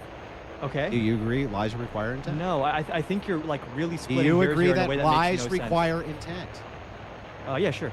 Okay, so then it is possible then that Trump does think the guy's a deranged animal, right? He says that in the context of saying his prosecutions were illegitimate. But that doesn't mean he doesn't think that his prosecutions are illegitimate. No, he knows that he committed a crime. Even if he did, it doesn't mean he doesn't think the prosecution's illegitimate. This is the problem with your guys' philosophy. It's terrible. You think that what I'm saying is terrible, and you're not Yeah. twisting yourself into a pretzel to Not make at all. excuses for Trump I'm right not now? making. I'm not making excuse. I'm looking at your logic chain. The logic Yeah, chain is and it requires intent. You're say, missing very reasonable assumptions that are well, demonstrated okay, time but and hang on, time hang on, and hang time on, again. hang on. There you go. Assumption. Inferences, I'd say, actually. Okay, even better. Inferences. But you Based can't- on a lot of evidence, not just but you this. can't demonstrate it's a lie unless you demonstrate the intent. You can only make the inference. And I'm just following your logical chain, not making a claim to the true or false nature of whether or not it is the case that Trump did A, B, or C. It's irrelevant to the philosophy. Sure. So I suppose it's hypothetically possible that Trump knows he committed a crime, and it's in his political against his political interests for that crime to be prosecuted and publicized, but he still thinks that the prosecution is illegitimate and that Jack Smith is a deranged animal. Exactly. I guess that is possible, Andrew. Sure. Yeah. The reason I would dispute that, though, is because this is I not don't a care. one-off. I don't care why you would dispute it. I'm Well, I just. have evidence I'm for just it, right? explaining. I'm Do just you explaining. think it makes? Yeah, you look, think it you makes can have sense to evidence make and say- inferences based on? You Hold can on. say I have reasonable doubt that Trump is lying, but you I don't. just want to clarify. You used a declarative statement. I just want to clarify. Do you think when you have repeated instances of a pattern, we can start making assumptions about the underlying thought process versus if there were just one instance of it? I think that we So, can like- only. I think we can only do that. So, like, for example, when Trump admitted privately after losing the election, it doesn't matter if you won or lost the election, you still have to fight like hell. When he told Mike Pence, you're too honest. When he called Sidney Powell's Bro, election this has fraud claims- nothing. Hang Let on, me hang just on, hang finish. on, hang on. Let me just, no. Let me just finish. I let you Okay, finish I your don't rants care as about well. your Trump TDS. We're talking You don't about have to care about fascism it. here. You don't have to care about it. Oh my God. When Trump this guy, privately he's called totally Sidney Powell's delineating election from the fraud. debate. Nope. Yeah. Trump privately called Sidney Powell's election What does fraud it have to do claims with crazy fascism? and linked them to Star Trek. What and does it then have to do with fascism? It has to do with the point we were just on. After Which is what? After making clear multiple times that he knew he lost the election, Donald Trump What posted. does that have to do with fascism? Pro tip: if you want to know what I'm saying, maybe let me finish saying it. You're not When gonna ever Trump tie this to acknowledges, fascism. when Trump acknowledges in private that he lost the election and then says publicly a massive fraud of this type and magnitude allows for the termination of all rules, regulations, and articles, even those found in the Constitution, that is him using something to justify the termination of the Constitution, which he has admitted multiple times he knows is not true. Does that make sense? What does that have to do with fascism? It's an example of authoritarianism, That's which not is one of fascism. the pillars of Those are fascism. different words. They're different words. Authoritarianism doesn't mean fascism. It's a pillar of fascism. Brick doesn't mean house, but houses are made of bricks. Okay, gotcha. Hang on. So when we're talking about authoritarianism, I concede, like I did, that Trump's doing authoritarian stuff that you don't But do you like, actually and that's think not fascism. He's an authoritarian? What does that have to do with anything? Why are you hiding your position on Who that? cares? Because it's irrelevant to the debate. Doesn't mean you have to hide your position on it. Bro, is it relevant to the debate? I think it's very relevant to the debate, yes. Explain how. Because it would be an example of Trump engaging in authoritarianism, which is going to satisfy Why one would of my it three pillars. matter if it's the case that I believed that? I'm not saying it matters. I'm just genuinely Great. asking you to Then explain. so it has nothing to do with the debate. Stay on topic. It does have to do with the debate in It regards to has satisfying the nothing pillars to of my do definition with of my fascism. position on if Trump is X or Y or Z.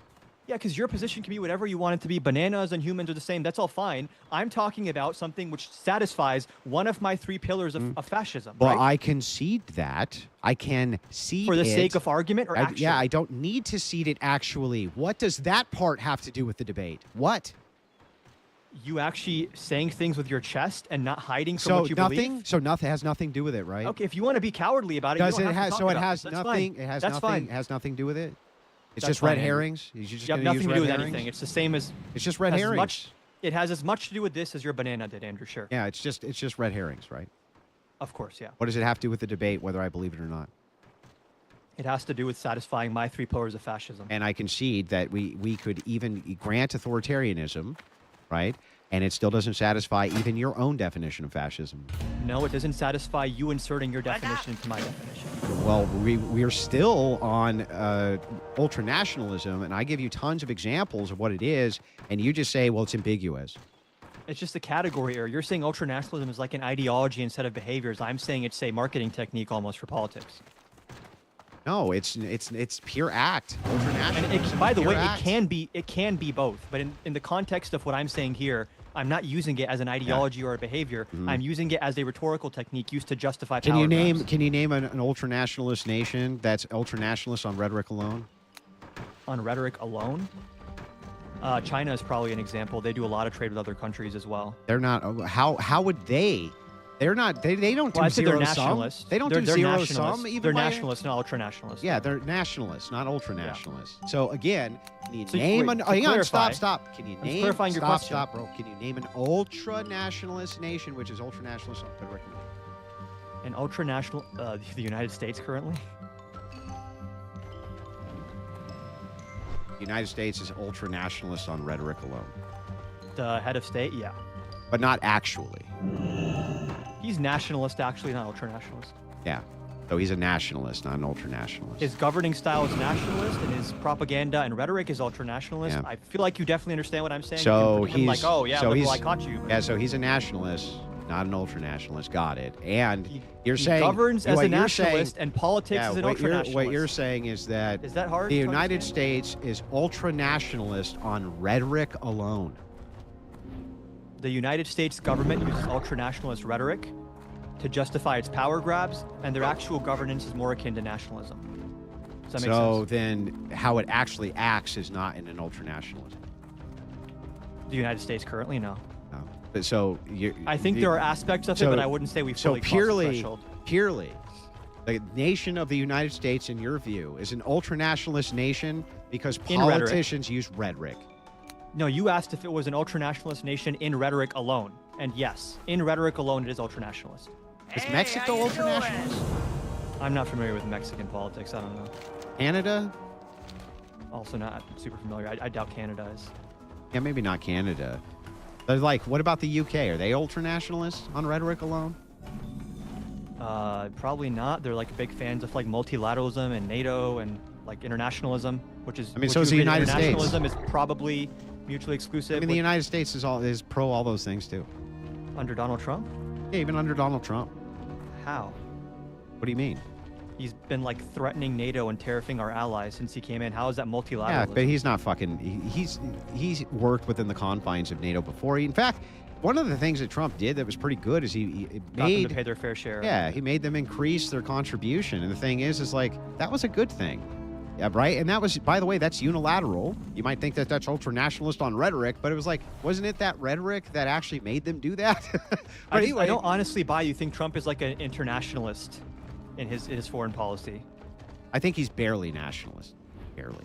But do you think he's an internationalist and he's a big fan of like the UN and all these treaties and all these deals, multilateralism globally, Like- Paris Climate Well, Accords? when you say internationalism or globalism, what's the distinction? I'd have to think about that some more. I haven't used the word globalism here, so there might be a lot of overlap there, but it depends on the context you're using it in. Okay, what about internationalist, meaning? When I say internationalist, I'm talking about the orientation in foreign policy towards cooperation and creating collectives between different countries to find common agreement and set some kind of standards for trade and international law that are mutually beneficial to everyone. Yeah, then I would say he's an internationalist, sure. How? Because his administration does just that. They Like negotiate if we trade have deals. allies and then we start antagonizing those allies, isn't that moving away from internationalism? But wait a second, those are two different claims. So let's separate the claims. Is Trump an internationalist? What does internationalism mean? It means that you're negotiating with other countries for trade and things like this. Then yes, he's definitely doing that. Now, if the That's not my second definition. claim is it the case that he may be restricting some of that internationalism? Then I can agree to both of those things. Sure, Are you talking about in rhetoric or in governance? governance. Okay, well, just to clarify again, I said he was ultra-nationalist in rhetoric. In governance, he's nationalist, not ultra-nationalist. Yeah. And I think the extent to which he has shifted away from multilateralism doesn't land us all the way in ultra-nationalism, but it does land us in nationalism when he is tariffing things like Canadian I agree. steel. I and agree. He's a Mexican drywall, nationalist, just barely a nationalist. who justifies his power with ultra-nationalist rhetoric. That not so sure about. Like for instance, again, the gold guard, the Trump gold card. How's that ultra nationalist? It's not. It's not. And he doesn't run around campaigning on it because his supporters hate it. They also hate the H-1B Yeah, visa. maybe, but the thing is like. That actually proves my point. Hang on, that his there was rhetoric has created a no, movement that hates the there actual was policy. there was rhetoric that Trump utilized saying that he was going to say, you know, if you want to come into the country, it's going to be $1.5 million. He did campaign with that. That is in fact true. Hold on, He that's did. not. That is pretty nationalist rhetoric. That's saying I'm putting up a very high barrier to let people in. No, that's not nationalist rhetoric. Nationalist rhetoric would be the people who are here already. They get the priority over everybody else, right? That's our nation first. That's what we're talking about here. So, you know, in this case, this other foreign national being able to buy dual citizenry would be the opposite of national. Wait, what is the purpose, though, of him saying we're going to increase the fee to come to the United States? He's appealing to his ultra-nationalist base by saying we are not going to let people come in He's unless appealing to they his pay us. nationalist base. Ultra-nationalists would hate that. Not necessarily, no. Well, that's literally what you just got done saying. You just got done saying his base hates this policy. They're ultra-nationalists. So therefore, sir, ultra-nationalists would hate that policy. You just contradicted yourself again. Say it again? You just got done saying Yes. his base hated the policy because they're ultra-nationalists. And then you just contradicted that very same fucking statement 5 seconds later. So one, which is true? It can't be Hold on, P and not because, P. again, are you talking about rhetoric or governance here? You keep like conflating the two to No, create confusion. in this case, we already determined this is a governance policy. And governance has nothing to do with any of my claims And about even on the ultra-nationalism. rhetoric, it's contradictory. Because even on How? the rhetoric, if rhetorically his base is ultra-nationalist, but they hate the policy, he's promoting the policy, right? Which he did. Then how the fuck would that rhetorically? How would that? Wait, rhetorically? are you talking about the gold card or him charging like No, I'm foreign talking students about or- him saying that he was going to charge people millions of dollars to get citizenship in his first election cycle. He talked about this multiple times. the gold card? Is that what Not you're the referring gold, to? not just the gold card. I'm talking about his first time running. He made mention multiple times about having foreign nationals pay millions of dollars to become an American citizen. To clarify, the first time that Trump ran for president, I don't think that he was actually exhibiting anything above like stage 1 or 2 fascism. I think a better description there would be probably like populist, a liberal populist. So I think the rhetoric, if you juxtapose between the 2016 campaign of Trump and especially the 2024 campaign of Trump, where the whole theme is I am your Wait a second, retribution, wait. we're going to bring back the golden age, we're going to lock all these thugs and criminals up. Those are very different illusions and very different pieces of imagery. They're pure sophistry. So what in the second term? How's it again, sophistry? What in the second It's term? rhetoric. Is the only thing in the second term that gets him to this is just J6? Is that it? J6 was his first term. No, but in his second term governing, Yeah. is it just J6 that now makes the delineation Delineation of what? of now he's like a stage 4 fascist? Yeah, it has to do with how he's using power. Okay, what is the delineation of how he's using power now versus his first term? He's indicting political opponents. He's openly defying court orders and saying he wants to defy court orders. He is desecrating rule of law by not prosecuting federal crimes of people who are allies of his. He is consistently lying to Congress, violating Congress's laws. Didn't he do all of misappropriating that in his congressional first funds. term? No, nothing near what he's doing now. Well, wait a second. We're back to scale here. There's no threshold delineation. You're not saying, all you're saying is that they just got to meet the requirement. Which of those requirements didn't he meet in the first requirement? term? Well, in order to be a stage 4 fascist, what's the requirement? Yeah. He has to be governing in conjunction with elites in his party and trying to basically push the envelope as much as possible in terms of fascism without fully letting the masses slip. Because that's where Paxton says, stage 5, either the elites can end up winning and it becomes standard authoritarianism, Okay. or the fascist leader is going to win. And and is it becomes that fascism. what he's doing right now in your estimation? I think we're currently in stage 4. Okay. What in the first term, right? How did he not do that? He was still, from your view, well, like, weren't you guys impeaching him and shit because you were accusing him of doing the exact same for the things? Ukraine phone call for the Biden thing? Sure. Yeah, again, I'm just giving you examples in his second term that are way more flagrant. There's a more consistent pattern over time. So you can isolate things and try to look at them in a vacuum. But if But you it look at sounds a like he's connective- just doing the same shit that he was doing that you hated him for before. No, he didn't do a lot of this shit in his first term. What things? He didn't defy the Supreme Court. In his first term? Yeah. Okay, which defiance are we talking about? The Kilmar Abrego Garcia return. Oh, back to that. I tried asking you about this earlier. All right, gotcha. Okay, so let me ask you this: would he have? Do you think he would have? In his first term? I think probably, yeah, because his administration was filled a lot more with sort of establishment Republicans and traditional civil servants. I see. Now it's filled with crazy. So he was always a loyalists. fascist. I mean, stage 2 fascism would still be fascism, sure. Yeah, so he was just always a fascist, and he was waiting for His time. movement was always a fascist movement. I see. I got it. All right. So, backing up, let's just look at the totality here. Yeah. The totality is that Trump's a nationalist, not an ultra-nationalist. Okay? In his governance, not his rhetoric. Yeah, and the United States is currently a rhetorically fascist nation. Is that right? Yeah, uses fascist propaganda, fascist imagery to justify power. I mean, you can boil it down to just rhetoric, but rhetoric serves a very instrumental purpose in politics. I'm sure you'd agree. And Mobilizes you people. think that is a more powerful way to describe the historicity of a movement which essentially led and contributed to the massive reconstruction of nations post World War II. that you're rhetorically a fascist. Let me add. Do you think that has no loaded moral baggage? There's no Fascist or ultranationalist? Well, actually both. Fascist probably has a lot more baggage more. than ultranationalist does. Yeah, And do you but that baggage is think- also going to vary. I've debated people who say it's based in So let me ask you this: agree. do you think that when a person is calling another person a fascist, they ever mean you're a rhetorical fascist? Ever?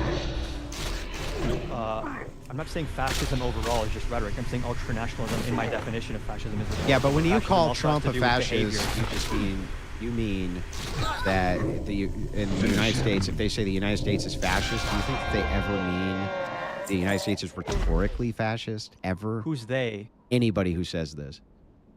It depends on who you're talking to. I think that probably people like Jason Stanley would agree with what I'm Yeah, saying. but I know you the think it's common like an appeal person, to authority or the something. common person. If you I walk think over the to the common common- person and you're like, Yeah. is the United States a fascist nation? Do you think any of them are going to be like, it's Just to be It's clear, rhetorically maybe we'll fascist. find a little piece of agreement here. I think the vast majority of people that use the word fascism have no idea. They don't even know what the Oh, different theories I are. definitely agree with this. Because the I'm one at least talking to. referencing a school of thought, and most people don't even know that there are schools of thought. They don't know what they are. Yeah, but I do. And so then the thing is like, what's confusing to me here is you keep on saying that your definition has more use than mine. And yet, Diagnostically, and yet, if you were to ask a common person which view of fascism they're talking about when they're talking about fascism, they're definitely going to defer to mine. Nobody's going to be talking about rhetorical Finish him. fascism, dude. People on the right might refer to yours, but I think if we both No, laid out our everybody's going to definitions, defer to mine, dude. Come if on. we both laid out our definitions, I think you'd probably agree that left-wing people would agree with my definition. No, I don't think so. I think if I were Really? to go over to any random Democrat, just a random Yeah. one who says, "Yeah, I voted for Biden," and any Yeah. random Republican is like, "Yeah, I voted for Trump," and I was like, Yeah. "Here's our different definitions." This guy thinks we're in a rhetorical fascist nation, and It's not what my I argument. believe, You don't have to straw man me. we believe we're in a rhetorically fascist nation. Rhetorically ultranationalist and ultranationalist. No, you rhetoric said is a pillar of rhetorically fascism. fascist, dude. Don't you? That's not my No? overall argument. Okay, the United sorry. States Yeah, government okay. is fascistic. One of the Okay, pillars is yeah. rhetoric. Gotcha. Okay. He thinks we're in a rhetorically ultra-nationalist state, right? In stage 4 fascism, based on the fact that he thinks that there's too much authoritarianism, and he believes that we're ultra-nationalist rhetorically. That's what he believes. Rhetorically, we're ultra-nationalist, which I think is just pure equivocation. That'd be a pretty uncharitable and weird way to Well, frame wait a my second. definition, It- but but I it- suppose you but- could say that. But it is. You think that Trump's a nationalist. He just uses ultra-nationalist rhetoric. To be clear, I break it up into 3 categories for a reason. 1 is the fuel and the pretext used for the power grab. 2 is the actual power grab and the consolidation of power. And 3 is how that power is entrenched and used against enemies. Those are all very distinct categorically as well. Yeah, but Some the are more problem rhetorically is focused, like and those. some are more government. Yeah, but those pillars revolve around ultranationalism, and your belief is that the Not ultra. just ultranationalism, you've zeroed in on That's that. the But also pillar. appeal to a mythic past. But the pillar without ultranationalism doesn't work. All the Without other any things. of the one things it doesn't work. Yeah, but all those other things work in context with almost everything else, absent ultranationalism. Ultranationalism is a big part of the context. It's like 80% doing 80% of the lifting or something. It's doing a Not lot at of the all. I lifting. mean, at most you could say it's doing 33.333% of the lifting because this is talking about the justification fascists use to obtain and use power. It's not talking about their tactics in using power and how they actually obtain and consolidate power. Yeah, but those are different questions. Wait a second. I would say, but if I was talking to a person, fascism is a historic movement which utilizes these key categorizations in the fascist states. I could point out here was the policies, the philosophy, the government type. That's what you want to watch out for when it comes to fascism. And then you give your definition and say the thing that qualifies mine is that right now he's using rhetoric, which is ultranationalist, but he's just a nationalist. You don't think that? You don't Not think what that? I would say.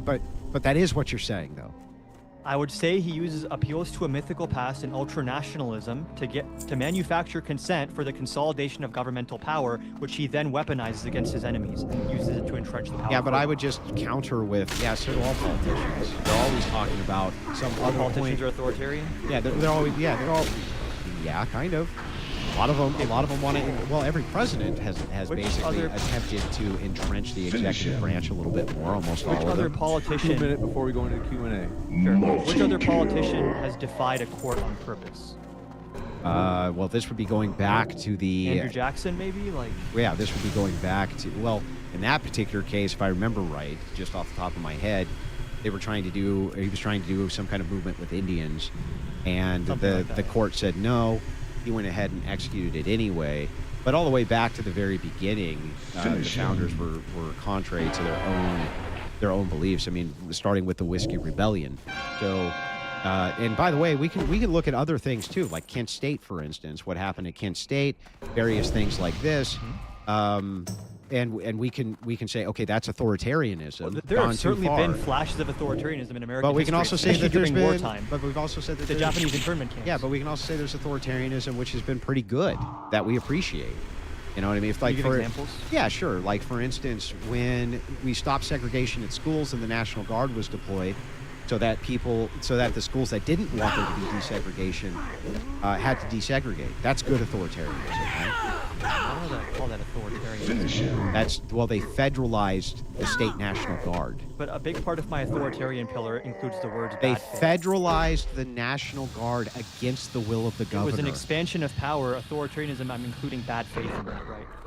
That doesn't fucking mean anything. What does that mean? Bad faith? Yeah, what does it mean? Like, do you agree that someone can engage Don't with the ask me a laws and- question, answer mine. What does that mean? Okay, I'm asking the audience then. Does everyone agree Oh that my someone God, can this engage guy. with laws and institutions that they don't like in good faith to reform them for the better? And someone could also engage with those same laws and institutions in bad faith to delegitimize them and entrench their own personal It doesn't power? tell us what bad faith means here. Oh, intentionally lying. That's all bad faith means? In this context, sure. Do you want, like, the etymology of the word bad faith? Kind of. Okay, we have, like, what, 1 minute left But for I a mean, history lesson, the or- thing is here is like the whole idea is that you have to engage in the laws in good faith, but then we're just back to intention.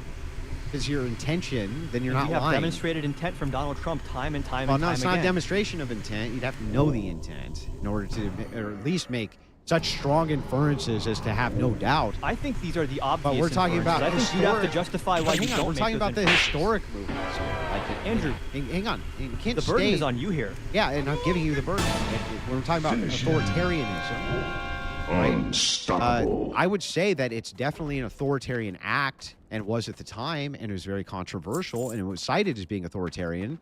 That when there was desegregation, that the governor was against the federalization of his National Guard, and that This was when done. LBJ sent them. And this was done anyway. I would say autocracy might be a better word here, like autocratic, but authoritarianism, again, at least how I'm using it here, implies intent, and the burden there is on you, because I've given you so many examples of Trump knowing he's breaking the law, but then when he speaks about it publicly, he's basically using it to Yeah, weaponize. but this isn't. But here we're talking Can you specifically. explain why that doesn't prove he's lying? Because what we're doing right. Well, you want me to prove a negative? You're saying that just because Trump admits constantly behind the scenes that he's a criminal, How can but I then he prove? publicly, How can I prove a negative though? I can That's weird. clarify what I'm asking you, and then you can critique it if you'd like. I'm asking you if we have multiple instances of Trump saying in private, basically, I know I'm breaking the law, I want to break the law, and then publicly he says, anyone who accuses me of breaking the law is an enemy of the state. Why would we not assume that he's lying there for political Oh, gain? wait. I'm not saying you can't make these inferences. Why What is that I'm not the saying- most reasonable inference? Well, here's the thing, right? When you have something which is contested, if I say Adam's a fucking liar, right? I'm very cautious about saying that because while I think that you might be saying things which are untrue, right? That doesn't mean I think you believe that they're untrue. In the example of Trump, Trump has been very consistent, especially post J6. Trump knows they're untrue. He's been very consistent, especially post J6, about things like he still thinks the election was stolen from him. No, he doesn't. He just says that in public. You know, the thing is, though, right, is like... We have folks admitting it behind the scenes. Yeah, to who? Sydney, his White House Is it chief of fucking staff. recorded? Is it fucking... You got an audio recording, fucker? We do for the classified Ladies and documents case, gentlemen, actually. He says, welcome see, as to my president, I could have underground declassified it. Now lair. I can't, you know, but this is still a secret. From Sidney And the Powell? broader- so the from broader- Sidney Powell, no. Sidney Powell was the January 6th case. You're asking for a recording. We actually do have a recording Let's hear in it. the classified documents. Yeah, let's hear case. it. Awesome. Pull it up. James, can I play that real quick, James, before you switch to Yeah, the play Q&A? it. Yes, and then we will go to the Q&A shortly.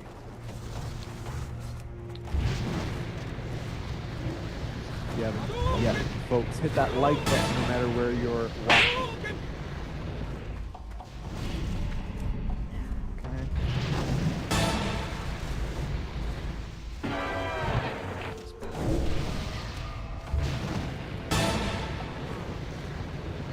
So they were this. This was done by the military, given to me. I think we can probably. You even hear him saying, we can show these documents, right? Because he knows it's classified. Keep listening. You're on Since president, I could have declassified. Now I can't. Wait a second. Hang on. Stop it. See, as president, I could have declassified actually, it. Now hang I on. can't. You left out a key word there. As president, I could have declassified No. it. Now Before I that, can't. he said right. Yeah, well, we can show these, right? That sounded like a Finish question, him. not a declarative statement. No, he's telling them. I don't know. the The context of context this- doesn't seem so clear to me. He was showing Department of Defense war plans against Iran to a bunch of reporters at a dinner party. That was the context. It This is also included sounded, in the it Jackson sounded like a indictments. question. It's not a question. He I doesn't don't even claim it. know. I don't He doesn't even know. claim it was a question. That's not even his excuse for this. So you're making excuse for him that he doesn't make himself. That's fine. Yeah, He so I just don't says- know. It sounds like a question. What he's saying. Do you see what I mean by? his, But hang his on. defense hang of on. this Do you see why is that I say, it wasn't I don't actually care about your classified, it was TDS. I'm something pointing else. out. No, I'm telling you what see, Trump said. that's nice. You have Trump devotion You syndrome. see why it is that I would be like, well, wait a second. When you make all of these Finish him. inferences, right? I'm going to infer this. I'm going to infer Taking this. that I'm as going to word. infer this. What we have to do is accept your framework for these things first before we can dive into this inference as being true. That's one. And the second is No. that it's not a determination about intent itself. And so that's why I'm always cautious about calling someone a liar. Now, if you want to come back and have a debate on these specific issues, I'm happy to do that. In this particular case, though, right, you've never demonstrated how fucking Trump is fascist ever, and still haven't. I didn't demonstrate it according to your extremely narrow standard that you were extremely No, not even stubborn according to about. your own so standard. yeah, I explained my standard multiple times. You still don't understand it after a 2-hour debate. Yeah, do you realize, though, that you saying, oh, I just have this stand, we're back to the lighter thing, this light is fascistic, because you think it's fascistic. Okay, this bottle cap's fascistic. My chapstick's fascistic. Yeah. Everything's This cup of coffee's This- fascistic. Just anything that I agree to is going to be fascistic. We're not James, going to don't tell me your actually... microphone's fascistic. We're too. not going to actually make a comparison between the worldviews. We're not actually going to talk about the history of the Yeah, thing. we're just gonna do We're just- pedantic questions and going in circles I for think 2 this hours. might be a good opportunity to jump into the Q&A. Sure, We have a sorry. lot of questions, so we're going to move fast. Thank you very much for your questions. And folks, as mentioned, at the bottom right of your screen, you can see part of the lineup for DebateCon 7. Click that link in the description box. Also,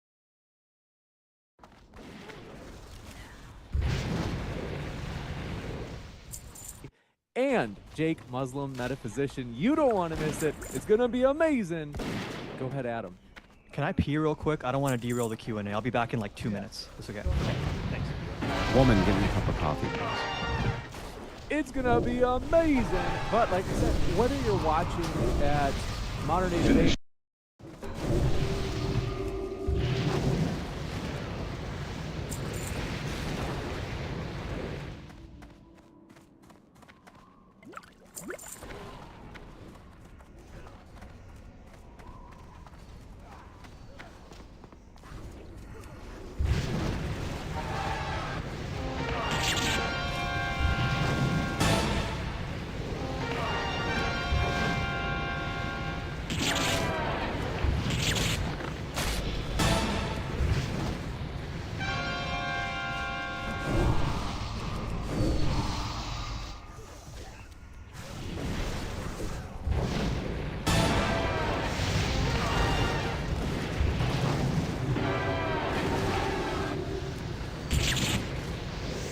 Ultra kill.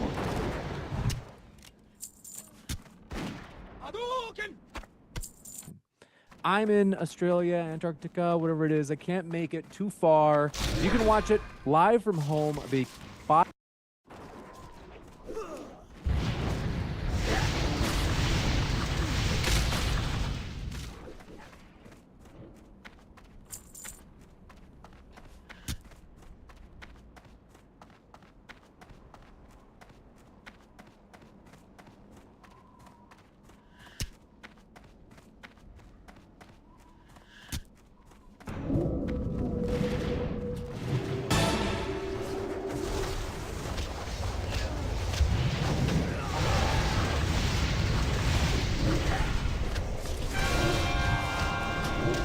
I've heard that. I the- think he's horrible. It's good. What? It's not horrible. It's just Ending doesn't ruin unexpected. the show. Doesn't ruin It's it. amazing. Yeah, it doesn't ruin it. I'll check it This out. one from, thanks for your question. Diet Pepsi says, betting here in the beginning that Andrew will quibble on the Gentile definition Finish versus him. others that depend on Part C. Well, I didn't quibble at all. I was very specific about what I think. I think that fascism is a historic movement. I don't think that the criteria is adequately fit. I think it's very nebulous. I think that it was very nebulous, the definitions of ultranationalism, which were given by my opponent and not by me. I feel like the quibbling was on the oppositional side, not my own. This one coming in from Jonathan Tessier says, was Canada Emergency Act on the Peaceful Convoy fascist? Tell after the answers of both. I'll let you guys answer and then I'll tell what this person wants me to tell you guys. But I'm just was not familiar with that Americans or Canada's Emergency Act on the Peaceful Convoy fascist? I have to know more about the act, but I don't think one act in isolation can be fascism, which is going to be a conjunction of different behaviors and ways of presenting yourself politically. But there are fascist actions. There could be fascistic actions, sure. That's what he's asking. You said fascist, but sure. I'm just not familiar with the case, so I need to Finish him. Okay, so I would say no. It's not. Well, I don't. Again, fascism is pure act, but it's a systemic thing. It's not equal to anything within the idea of an action. I don't think that that's the case. So I would say no. I think that it was fucking some authoritarian ass shit. Sure. You got it. They said it was judged illegal and the appeal of Trudeau was rejected. Greek archaeology says, I'm watching Smoky Man with my secular humanist husband, Matt. Heart emoji, heart emoji. This one from Mr. Black says, Trump and all of them, both sides, all sorcerers, all registered voters, both sides are Nazi. Nothing? Okay. Mason Miller says the left doesn't attack Trump because he's a fascist. They call him a fascist Right. so that they can attack him. Correct. This is what I'm saying. I think that all that's happening here, and I demonstrated it well, he agrees that this is loaded language, specifically loaded language designed to vilify, specifically, which interestingly enough is in his own categorization of fascism. But it's designed to vilify the opposition, and it's designed to put a bunch of loaded moral baggage at their feet so that you equate them with people who did the Holocaust, stuff like this. That's the whole point of it. But when you match it up with any historicity of what fascism is, it fucking falls apart on its face.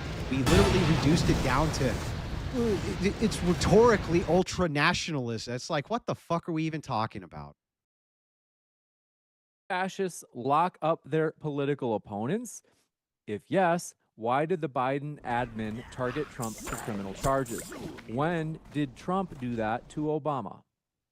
The Biden administration did not target Trump with criminal charges. Merrick Garland appointed a special counsel, and Merrick Garland was so studious and so focused on making sure there was no bias here that he even paused the investigation during the 2022 midterms just to remove any even optics of bias being there.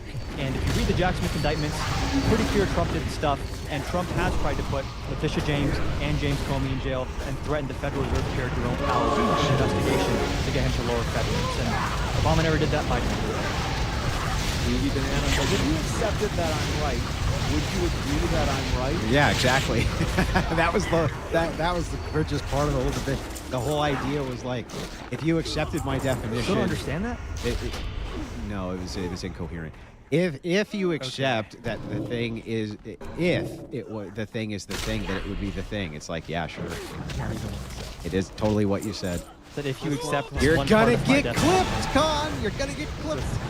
Don't know about that. This one from Ancient Waves, Modern Graves says, arguing about definitions to ignore the argument. Slimy, sophist, coward, Trump is this thing. Okay, what is that thing? Incoherent bullshit. Oh, okay. Let's not focus. Let's just always grant that the thing is true. For instance, I think that you're gay, Chad. Therefore, it's true. Because I say it's true. My definition of gay is you. Therefore, it's true. Don't argue with me about what gay is. That's ridiculous. That's stupid. Don't do that. Just because you have sex with the opposite sex doesn't mean you're not actually gay. Because I say so. Because words don't mean anything. Words don't mean shit. We just make them up as we go. Well, all words are made up. Finish him. Marilyn says, you both have Stockholm Syndrome. Hierarchy is a sin. I don't know what's going on. Is FB says, the sin of fascists are- a sin of what? Living? Is this the sin of being alive? says fascists are indeed socialists. When you tell a leftist that, they'll Finish him. usually deflect with some smug line like, oh, so you think buffalo wings come from Buffalo? Not addressing the argument. Well, actually, I mean, there is merit from a leftist view in saying that, hey, just because the Third Reich said National Socialist Party, so what?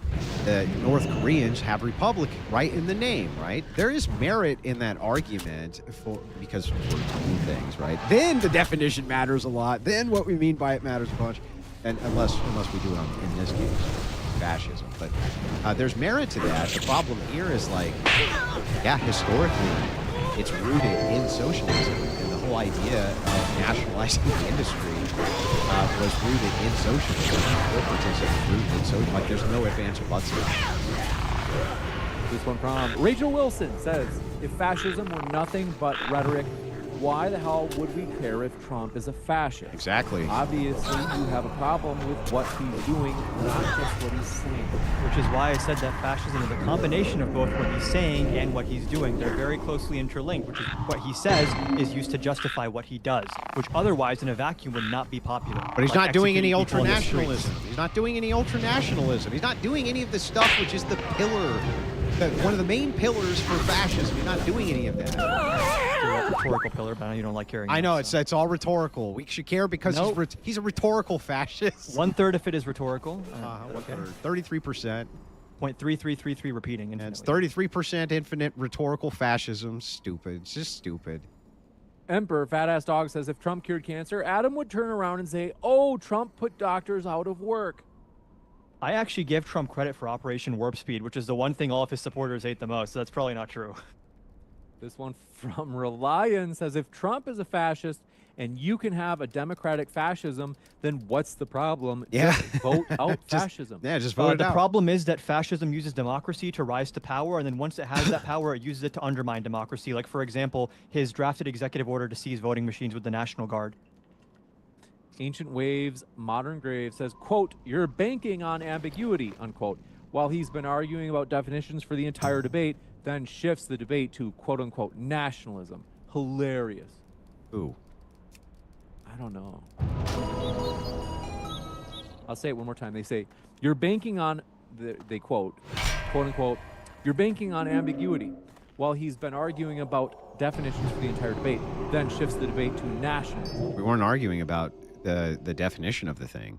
We're arguing about the qualia of the thing, one, the quality of the thing, and if it's actually the case that it even fits that criteria. The thing is like, this is all debates with you stupid fucking leftists.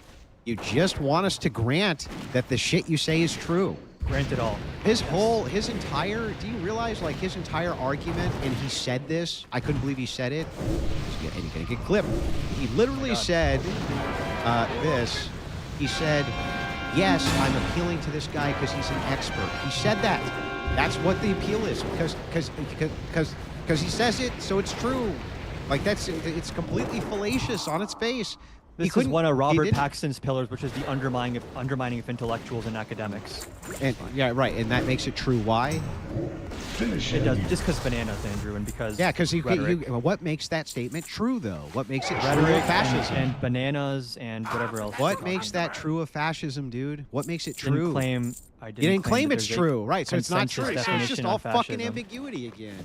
It's No, ridiculous. social sciences are just complicated and there's nuance there. I know you want everything to be very, very black and white. The real world does not That's work funny that way, because I was the only unfortunately. one with a nuanced position. I was the only one with a nuanced position. And by the way, in sociology, most of the definitions for political movements and historical movements have historic definitions associated with them. They have historic iterations that are highly debated in terms of what is the lowest common denominator between them. Yeah, but they have pillars between them which are universally accepted too, This one, like from Marilyn ultranationalism. says, in the kingdom of God, you never have to be disloyal to one to prove your loyalty to another. To require that of anyone is control and manipulation, which is the most basic form of witchcraft. Did any of you understand that? Say it I don't again. know what that is. I have to. They say in the kingdom of God, you never have to be disloyal to one to prove your loyalty to another. To require that of anyone is control and manipulation, which is the most basic form of witchcraft. Okay, I think he's making the point here about ultranationalism. The idea that it doesn't have to be like endless devotional loyalty to one thing, and you can't ever be loyal to another thing. Maybe that's it.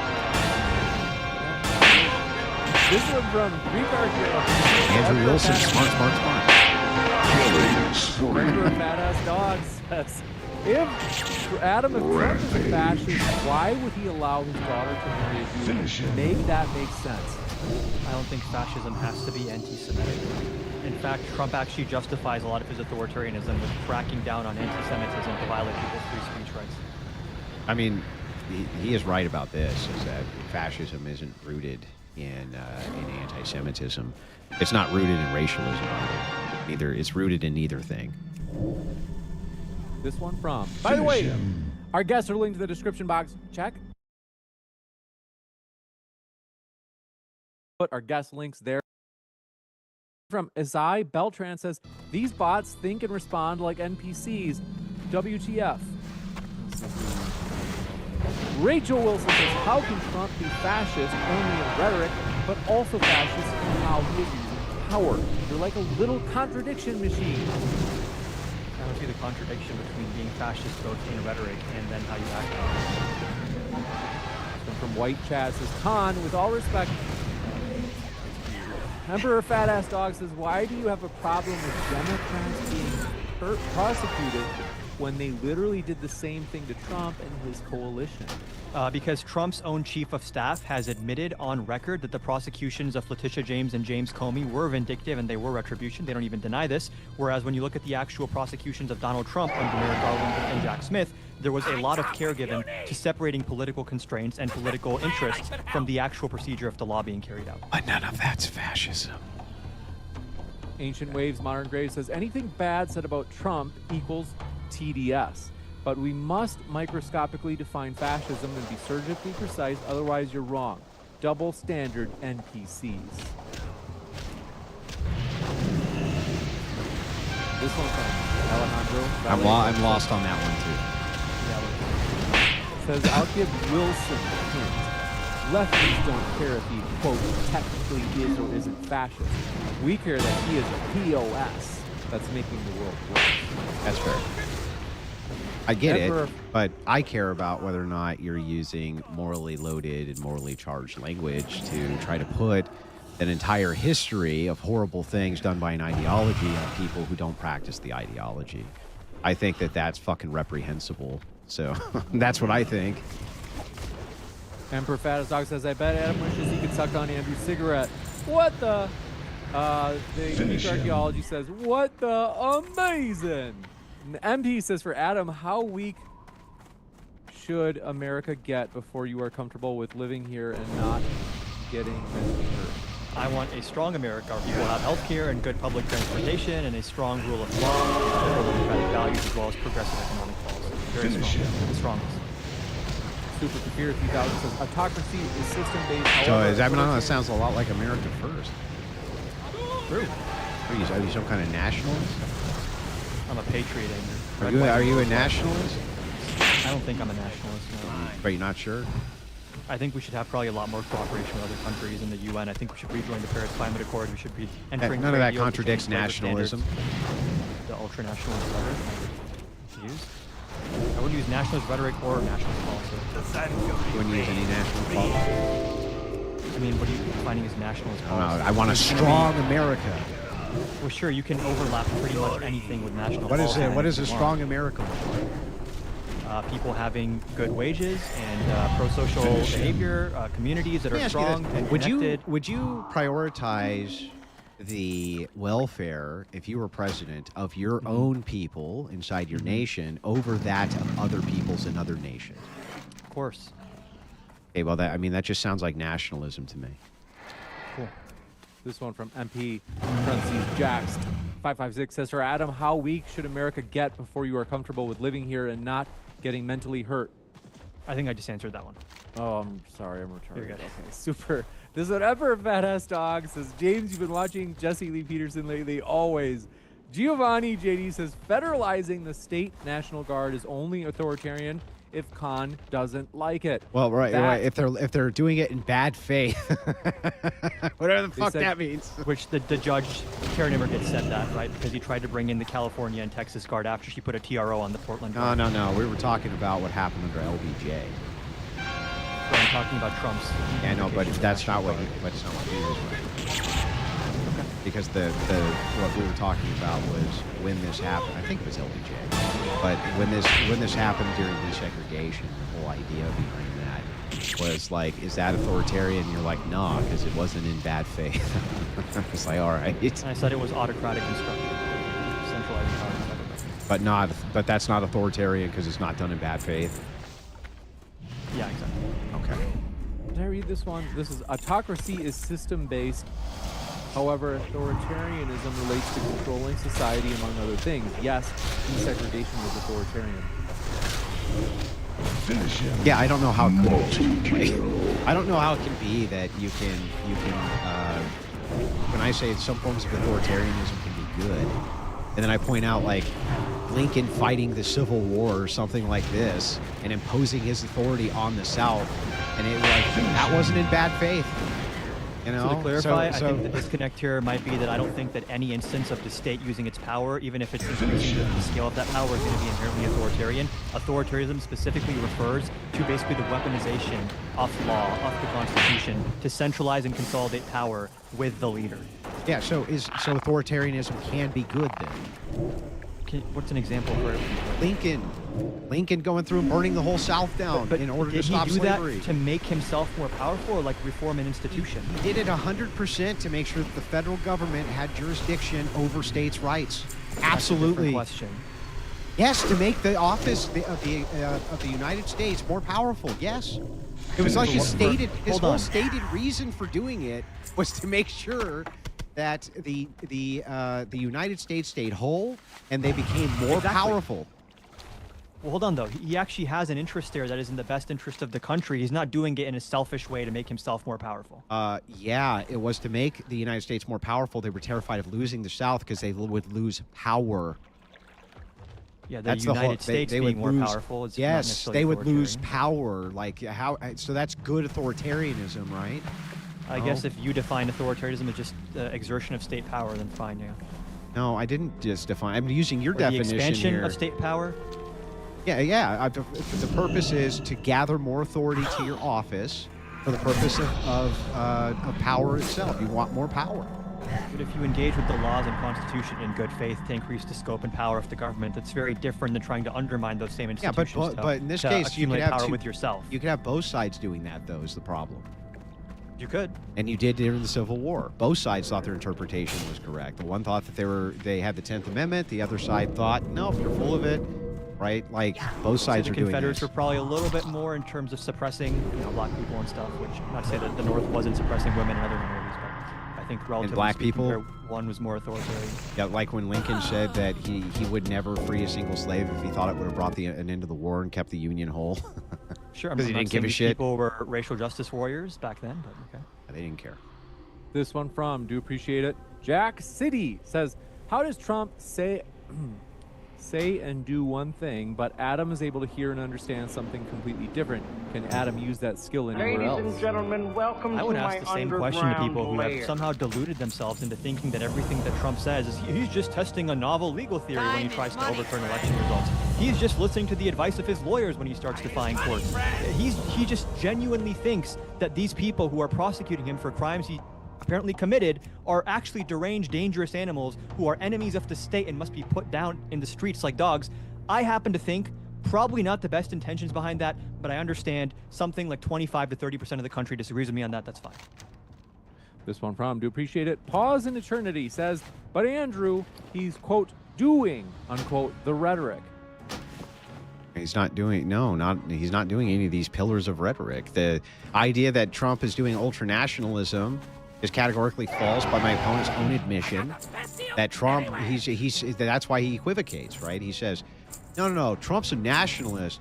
He's using ultra nationalistic rhetoric, right? That's not him enacting ultra nationalistic policy, and he knows it. So it's like one of the pillars that holds this whole shit up immediately falls, because it makes no sense on its face. None. It's just like it's rhetorical. It's no action at all. It's like, no, he's not doing that. He's not being an ultra nationalist. Totally fucking made up. So one of the key things any regime needs to be able to establish its power is legitimacy, and oftentimes legitimacy is going to be established by alluding to, in the case of fascism, mythical past, ultranationalism. Propaganda and communication techniques are perhaps one of the most important parts of how these movements rise and Notice fall. how he doesn't show you how Trump's enacting ultranationalist policies. He's not. Yeah, exactly. Because when this guy says, the super chatter says, hey man, you can't actually show us, or he's showing you he's showing you the policies. Like, no, he's fucking not. He's instead saying, well, it's rhetorical. There is no policy for ultranationalism, but he's rhetorically No, I appealing said to it can be a policy and an ideology as well. Can be, but is it under Trump? No. Yes, true. Don't touch what you can't afford. This one from, we appreciate it. Alejandro Vallejo says, Wilson, if someone commits a horrible act that we call genocide, and after we argue and then agree that it, quote, it technically wasn't a genocide, does that make what they did any less bad? No. Well done, Adam. How was that well done? No, the answer would be no. But the thing is like, if you're going to have a debate on whether or not something is a genocide, right, then you better stick to the confines of if it is that thing. Using morally loaded language post that, right, is irrelevant, erroneous, and has nothing to do with the purview of the debate you're entering into. You can't be like, well, he thinks this is a genocide, he doesn't. They both give their qualifiers, they both give their historic accounts. In this case, I had one, he had none. And you go through all of this, right? And it's never actually established, but I'm supposed to what? Just like grant that it is because you really want me to? Yeah, fuck that. Fuck that. You did do that. You though. got it. No, Thank you I very much. granted for the sake of argument, even if true X. But I went on to give a much more coherent and historically based definition of what fascism is, and showed exactly how it actually operates. I went through all of this. Like, the shit you said is completely incoherent, didn't even make sense. It's rhetorically fascist, is nationalist, not an ultra-nationalist, just fucking nonsense. It just reduces to nonsense. Okay. This one from Matt says, Adam, you're so focused on the schematics of the word that you never showed why Trump's actions were fascist. Give more examples next time. I would have loved to, but Andrew kept granting all of those things for the sake of argument, and I didn't get to delve into all of them. I did get to talk about him engaging in bad faith. I did mention the Supreme Court decision. There were also a lot of other cases I wish I could have brought up here, but You could have look. You could have brought all of them up. I would have granted those too, because Yeah, it so still then- wouldn't have fucking made him a fascist. See, so the question's for Andrew then there. No, the question's for you. If you can make the affirmative claim that this guy's a fascist and why that historic standard would make more sense than mine, why your definition's more coherent, why it is that all of these things actually work together to demonstrate that Trump is the thing, right? And now the best you could come up with is he's a rhetorical ultranational. It's just silly. My definition allows us to nip fascism in the bud, and Andrew's definition wants us to wait till the fascists win to call it fascism. No, your definition does, and I'll use the same upspeak because all of you Destiny clones do this. What your Destiny definition, clone is great. what you people do when you're utilizing your upspeak like this, you're not really making points. You just want to sound smart. But here's what's actually going on. What's actually going on is that he just wants to use morally loaded language. He's not trying to nip anything in the bud. It makes absolutely no sense. It's never made any sense, and it's never will. There you go. Academic This one? upspeak. Ancient Waves Modern Graces. For the Andrew Horde. is a coward.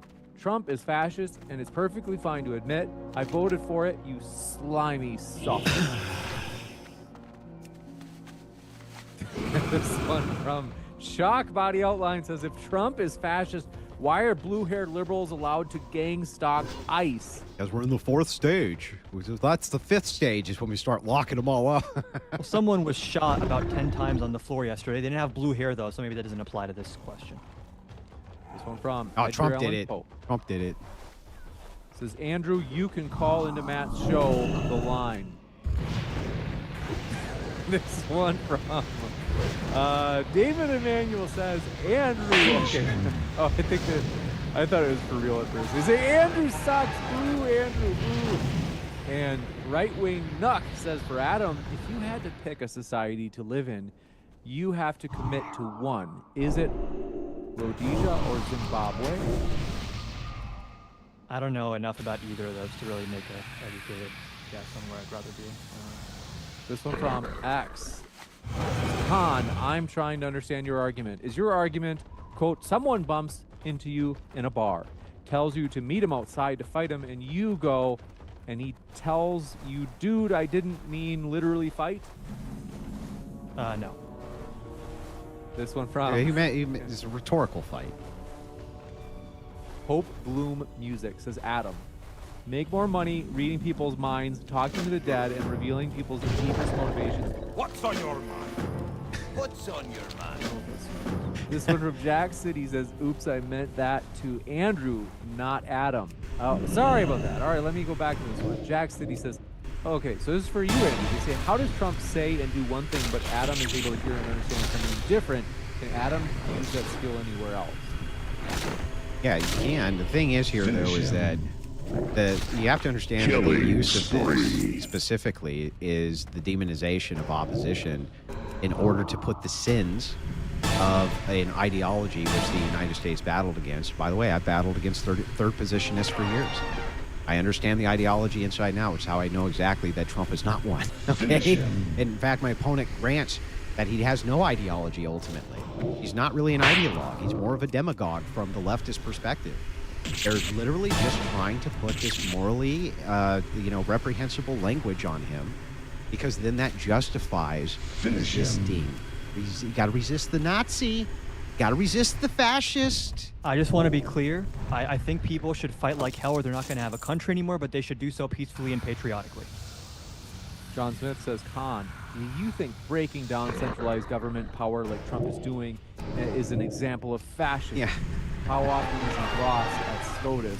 Garcia was overturned. Garcia was overturned, and then Trump dragged his feet for 2 months. First, he said Finish him. the Supreme Court actually ruled in our favor. Then after that, he said we couldn't even bring back Garcia if we wanted. Then a week later, he did an interview saying, I could bring Garcia back if I wanted to, but I don't want to bring him back. And then they brought him back, I think it was in May or June maybe, on trumped-up indictments, which the judge currently is evaluating whether those were vindictive charges, just to punish him. Finish him. Adam, are you saying that Billy Graham had a better handle on Jesus than Jesus himself. Exactly. Because Billy was a scholar on Jesus' teaching. This is where I don't know if it's because I'm a Zoomer. I don't even know who Billy Graham is. Maybe that's like. Well, what some kind of- he's a mega pastor. Okay. So he's asking, is Billy Graham going to be the authority on Jesus, or would you think that Christians would like look at what Jesus said as being the authority on Jesus? For people that believe in Christianity, Yeah. or like observers of Christianity, because I would obviously Both. go to people who study theology over like a pastor in terms of Pastors do understanding study what theology. Christianity is. Finish him. Yeah, pastors do study theology, but the thing People who is, study the theology Yeah. separate from being but how religious. would a person dispute what a pastor says? What do you mean? Like if a Finish pastor him. said Jesus believed that you should like slap women in the face. What would the refutation, the average person who's a Christian, what would they use to tell the pastor they were incorrect, that Jesus Their didn't want interpretation of the Bible, that? So the source material, their interpretation of it. the source material though. Yes. Yeah. Their interpretation. So you would recommend that if they wanted to make these refutations, they should go to the source material, not appeal to another pastor, right? They could appeal to an academic who has extrapolated common themes from the source material to paint a Finish broad him. picture of what this actually is. But I would want them to go to the source material. Okay. Including the original source itself. Finish him. This from CTC Firebird says, people who keep claiming fascist, Nazi, racist, etc. should look at themselves in the mirror. I just did. I had to go pee, and I saw myself in the mirror. So I'll check that Jack box. City says, Andrew doesn't speak English, he speaks Trump. This one from Super Flores Brother says, if Trump is a fascist, why doesn't he have a Finish silly him. little mustache? Check Damn. in, leftist. I actually concede. My Or scars on his.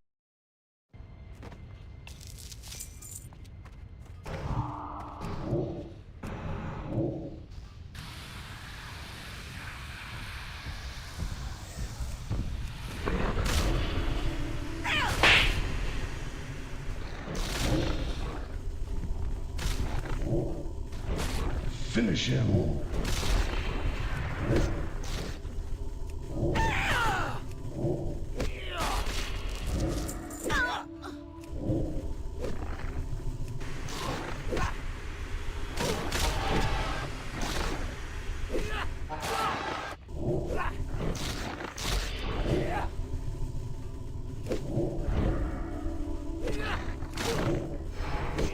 Finish him.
Do you think the expansion will make me fat?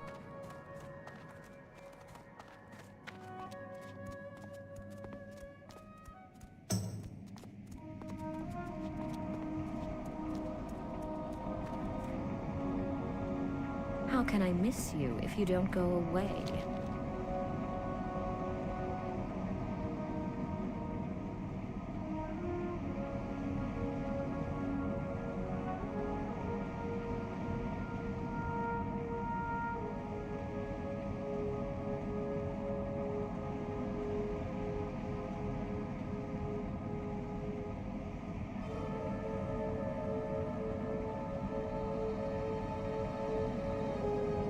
That you would just have a definition that actually fits the thing.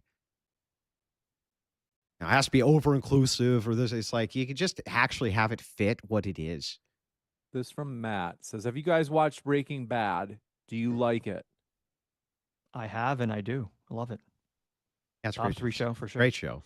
I think it Best was show of all voted time? like one of the best shows ever in the history of TV. Oh, it is. I have a Yeah. hot take that Ozark is better, but Breaking Bad is super good too. So Ozark's not better than Breaking. Ozark is amazing. It's not We'll better do, than Breaking we'll do a Bad. second Doubt debate on that. that. This one from Sean McDonald. Wasn't says, enough "Making a- humor. Making arguments form authority isn't an argument. Adam has pushed me into the no camp. Thanks." You're welcome. This one from Mario says, Adam, does Trump know he's a fascist? Does this mean does Trump think he's a fascist? I don't know. I technically it think he says probably no. conceives himself as an Come on, authoritarian. dude. You just said earlier he doesn't have ideology. Now you're not sure if he conceives of himself as a fascist. I said he conceives himself as an authoritarian. Yeah, that's not the question you were asked. You were asked if he conceives Right. of So then himself I as a gave the fascist. actual answer. Do you? Yeah, do probably you not. honestly? Yeah, no. Probably not, No. Just say no. You don't think Okay. Trump believes he's a fascist? Come on. Okay, Andrew. No. There you go. God, it's just like, why do I have to pull these fucking things out of you? I just gotta like pull them out like I'm pulling out a rotten tooth. This one from fresh. This one just came in from Alejandro Vallejo. Says, Wilson says, quote, using morally charged words to attack your opposition is disgusting, but proceeds to use an extremely vague and inappropriate definition of authoritarianism to attack opposing viewpoints. Which one? Which definition did I use? Which was nebulous or vague? Oh, authoritarianism. they Yeah, say. which definition did I use? Which was nebulous or vague? Okay.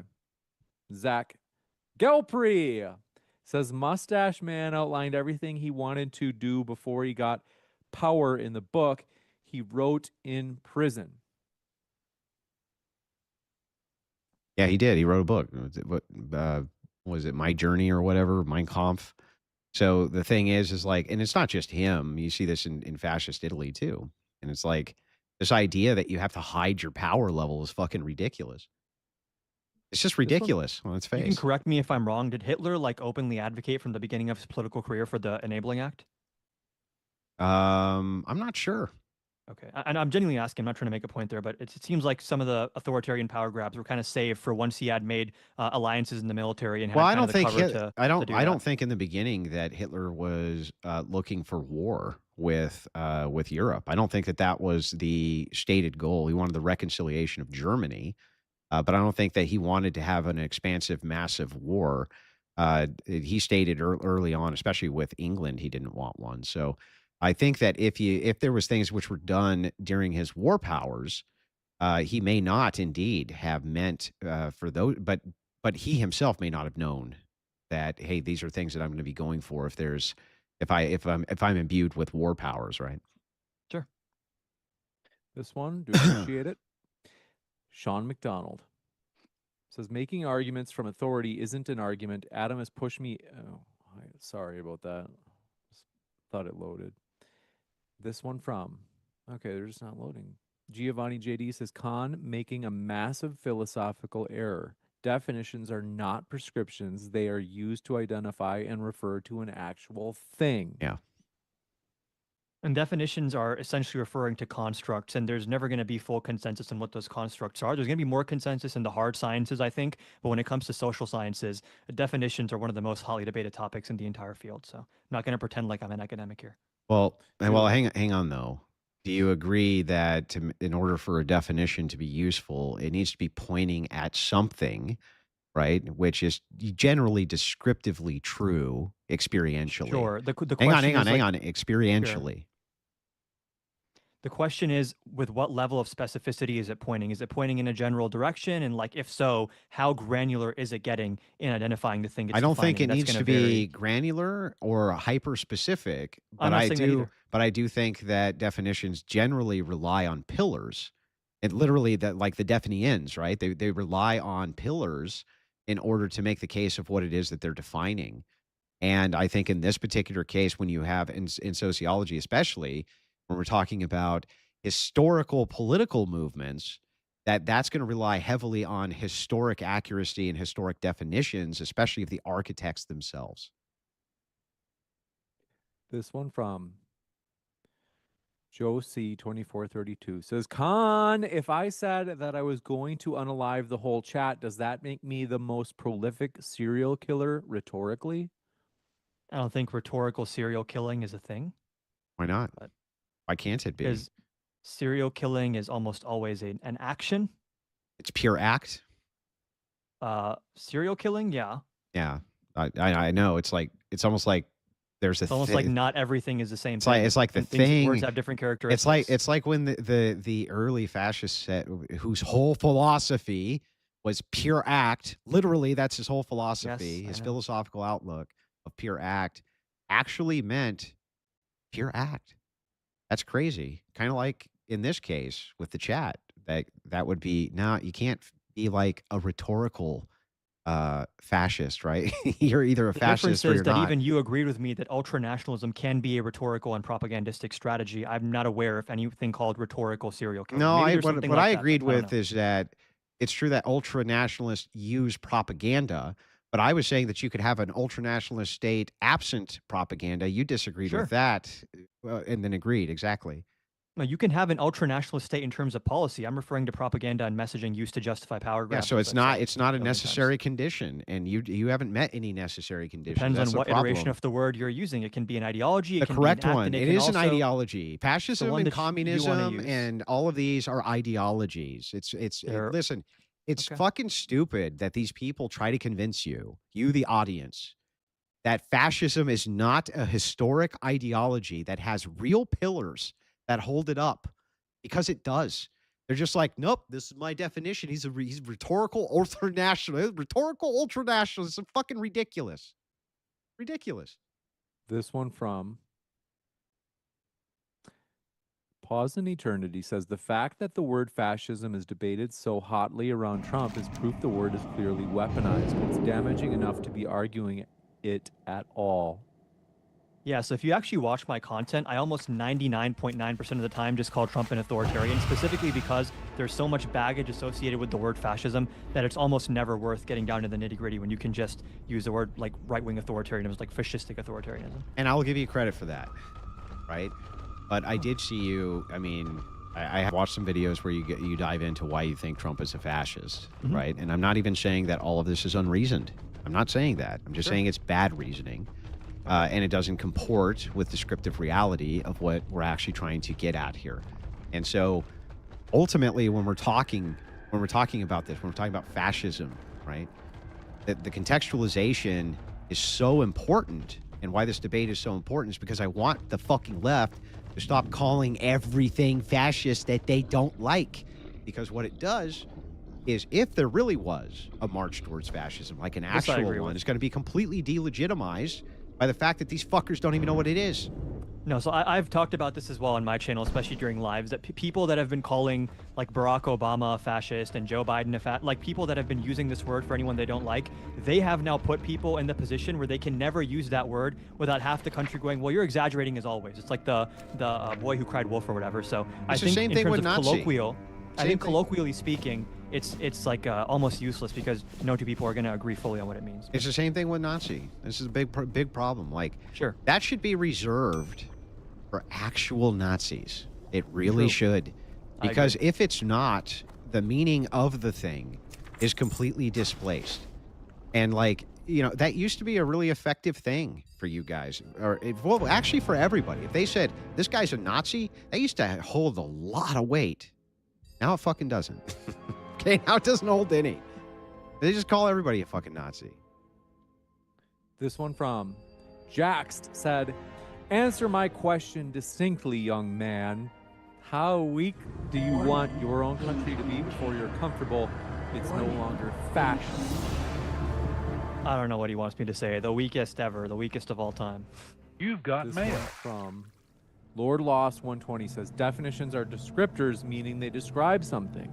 If they over encompass and are overly broad, they are not describing that thing." And the same could be said if they under encompass and don't include everything that ought to be included. And again, I'm not claiming I've solved the debate that has existed in academia for decades now. I'm just saying that I think that my definition is probably more useful in practical terms to identify when fascists are rising up into power. And my fundamental disagreement at its crux is that they're identifying things which are associated with other things that aren't fascism, much more than they're identifying anything which is a pillar to fascism, chiefly things like corporatism, things like the ultranationalism, which would be a required pillar, things like this that you actually probably should be on the lookout for. They don't do that. Instead, they use the nebulous nature of authoritarianism, right? Which for him, in order to avoid calling things authoritarian, he has to add bad faith, right? Which is terrible. By the way, that in and of itself is terrible rhetoric, but it's terrible for definition too. It's like bad faith meaning what? Oh, I think they're lying. Like, okay. I mean, now we're gonna attribute intent here, whether or not the person's policy is good or bad because of how they meant it. It's like, nah, man, that's not how it works. And not only that, the thing that's really silly about it is like I didn't give something which is under encompassing. I gave a much more encompassing definition and a historically based accurate view for the philosophy of fascism. It's much more encompassing than his. Much, much more. I think the bottom line is that when Andrew uses the word fascist and when I use the word fascist, we are referring to different constructs underlying that word. Yeah, mine is referencing fascism. His is referencing some bullshit. That's circular, but okay.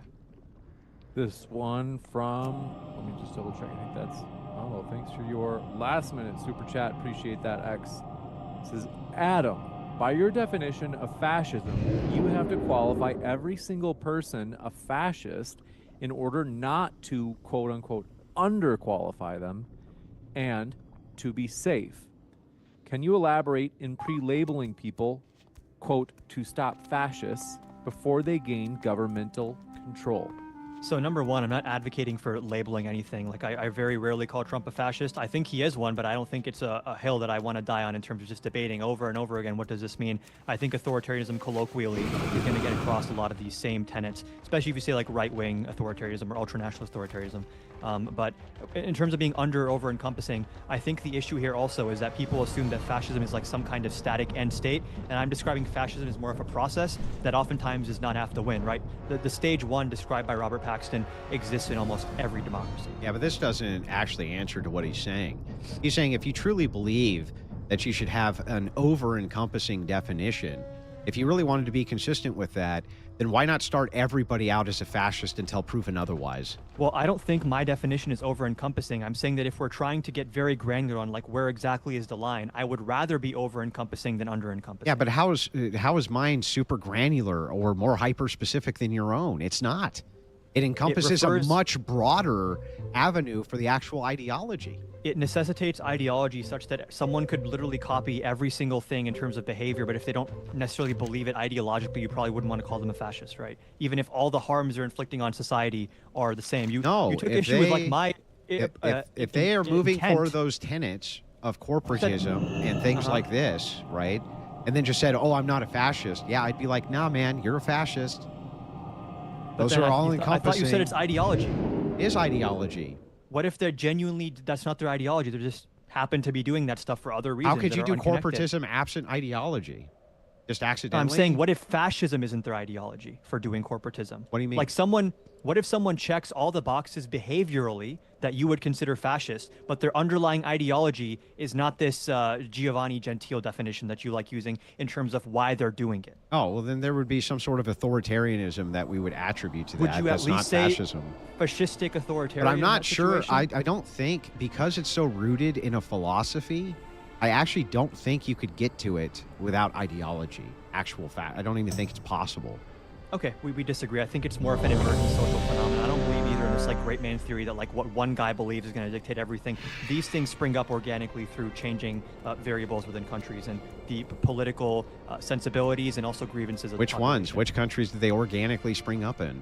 They were all ideologies which were designed to counter other ideologies. There's nothing fucking organic about them at all. Hold on, did they not have to actually build a base organically in the populace? That has nothing to do with whether or not these things popped up organically. They were based on ideology. Communism is based I'm on saying ideology. Who cares if it had an organically it's not that growing it base? pops up in a binary way, but its growth and its instituting itself into the wheels of government is going to happen through actually expanding the base that's going to be standing behind it. That's just pure sophistry. You just got done saying, hey, wait a second, man. I think that these things can just organically pop up. I'm like, no, they really don't. They all of these cases were ideological responses to other ideologies, and you're like, oh no, but not the base though. That was organic. Hold on. Like, what the fuck Even are you talking ideological responses can pop up organically in response to variables, right? So like reactionary ideology is typically going to pop up after periods of like intense social liberalization or like opening up of society or changing of sociocultural norms. about? Yeah, That's all I'm these saying. things were not organic though. You agree with that? What do you think I mean by organic? Like they somehow like something akin to spontaneous, maybe? No, I'm saying that they arise as a natural result of the circumstances within which they exist. Like there are certain circumstances within which fascism probably wouldn't work. I think Paxton talks about how fascism in the UK was not able to succeed because the conservatives already had such a strong majority that the appeal of fascism was not as strong as it would be if the left had power. Ideologically. In terms of sentiment, which undergirds the movement. I Well, mean, it was just ideologically didn't take. I guess the reason I take issue with the word ideology is ideology to me feels like a very formalized set of doctrine. Maybe you just mean ideology is like It is how a very people formalized kind set of of doctrine. feel about stuff. No, and it's even a if very consistent. in this case, it's a very consistent formal doctrine. Fascism is a very consistent formal doctrine that's based on a philosophy called idealism. Yeah, I don't agree with that. But, How do you even? Oh yeah, you don't. Can you even tell me Yeah, what that's- idealism as a philosophy is? no, I'm not familiar with idealism. Yeah. So how the fuck do you even know? Like, how do you even know Because- that? How do you even know that these Because tenets? it's a category error. I don't think fascism is an ideology in the first place. That's not So, a category regardless, error. Yeah, That's I'm not what saying that it- word means. That's a- not what category error means. You're saying it's in the category of ideological doctrine. I'm saying it's in the category of socio-political movements. Wait a second. Wait, do you believe that fascism is an ideology also, at least? Probably, yeah. Then how could I be making a category error? Because you're trying to project how you define fascism onto me, which has been the theme of like the last 3 hours. That wouldn't be a category error. Is the In point. terms of how I define it, it would be. Right? No, it still wouldn't not the be because category you I say put it it's in. both. It's both categories. Be careful. Okay. So But then in the no, context, it wouldn't be a category in the error. context I'm discussing it, it's not. But okay. Yeah, This but one it from- still is, even in the context you're discussing it. It has to be. It's both. Still, even in your context, right? Not in the context I've been I didn't talk about ideology at all in this debate. I opened my statement by saying it's not an ideology, it's not a doctrine. Yeah, but and you how I'm believe that defining it here. is, so I can't be making a category error.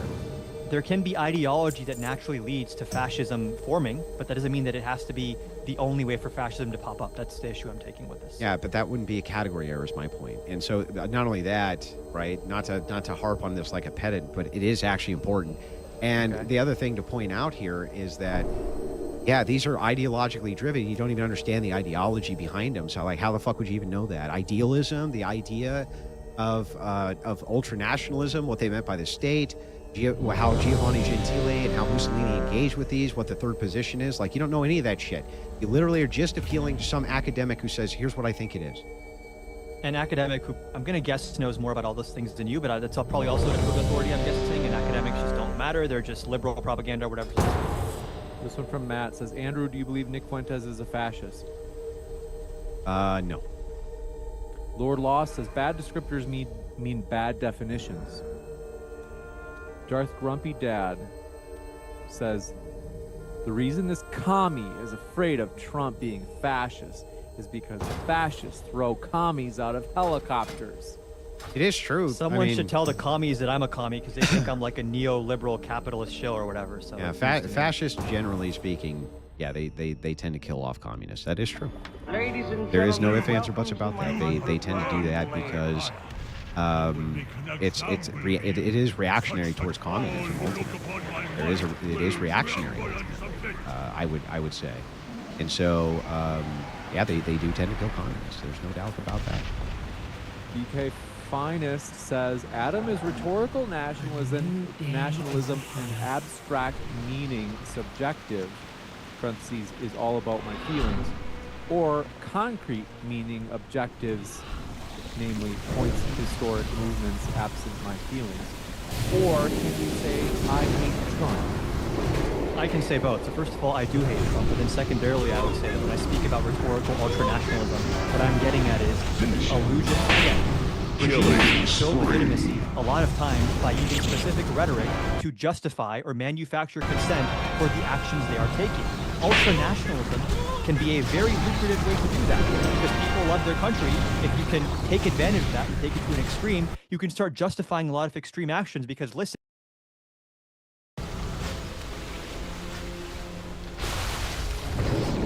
Rise.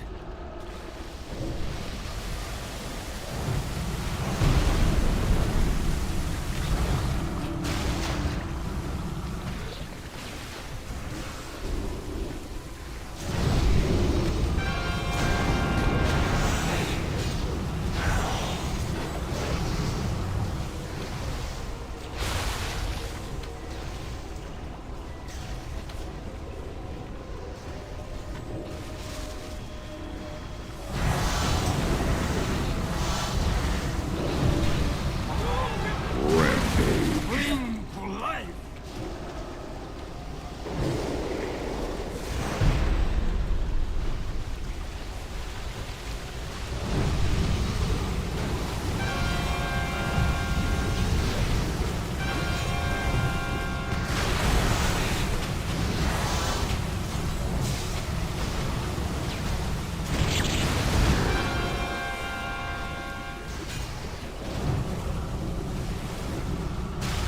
Living water.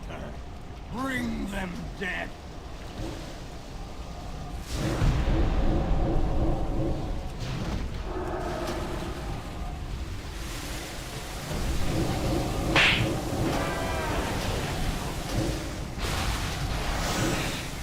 Finish him.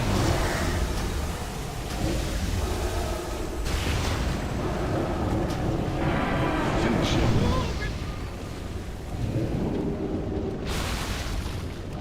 Rise.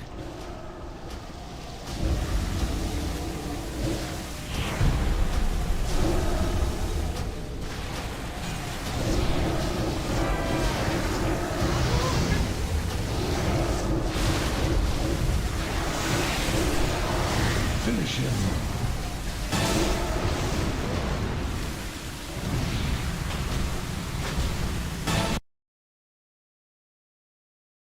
We do it. this is just not true. The Biden administration made requests to social media companies about, hey, can you take down this ivermectin disinformation or something? And in many cases, the companies said no, and there was no legal repercussion there. Juxtapose that with Trump, who is actually threatening these companies. He has, what's his press secretary's name? Carolyn Levitt. She's calling CBS saying, upload this interview unedited or we're going to sue your ass off.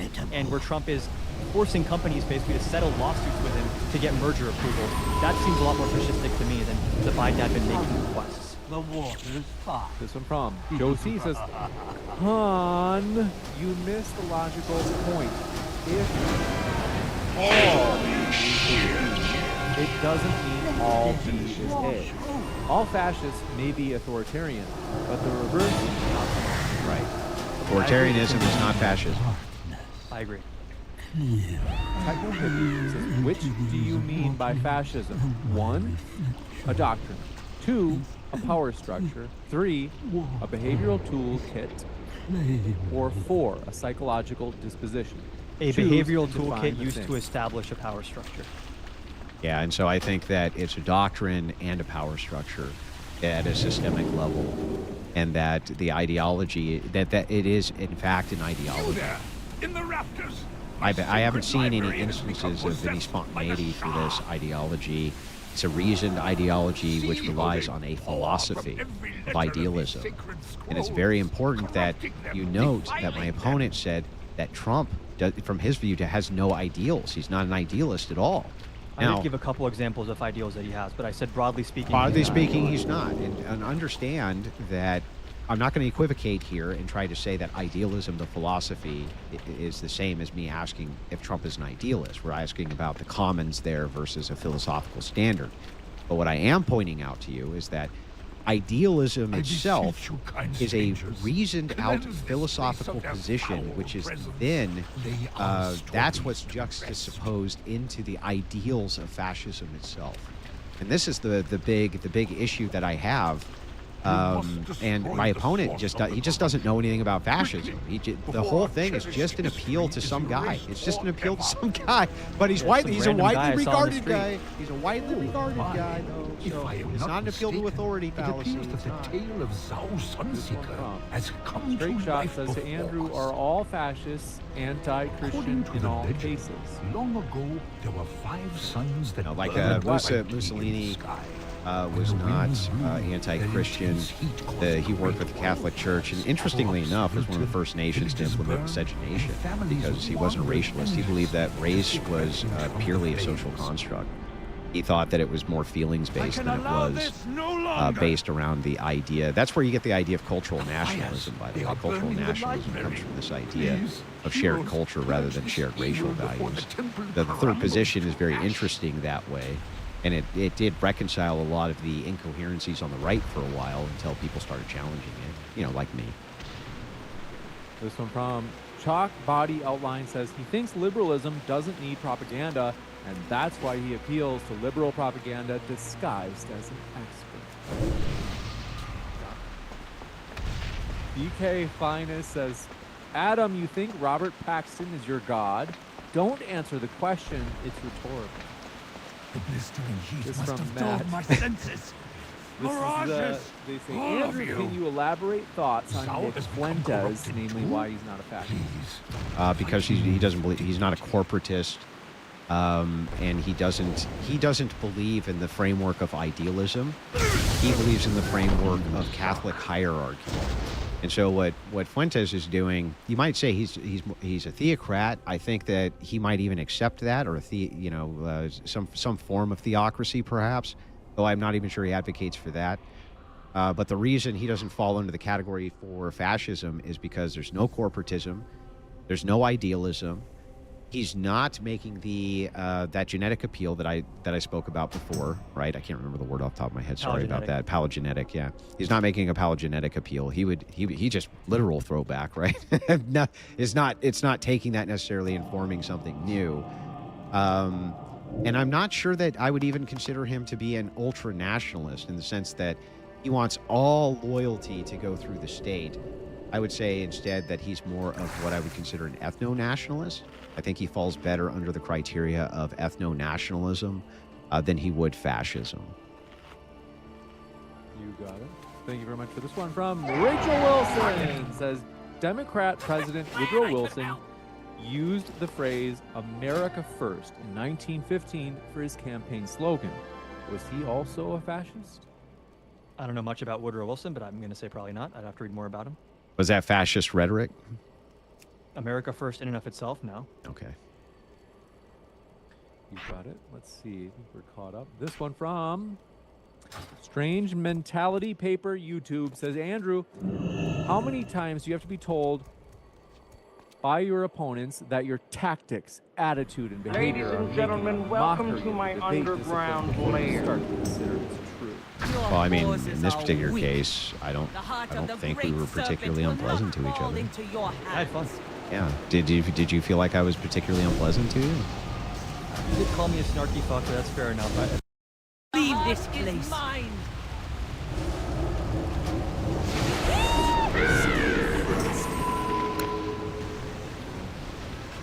Jade Serpent, grant me strength.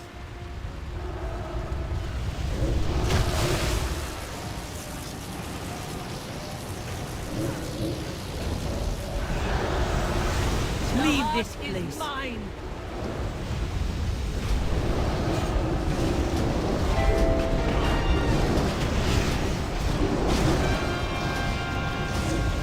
cycle must continue. The Jade Serpent must be reborn. Finish him.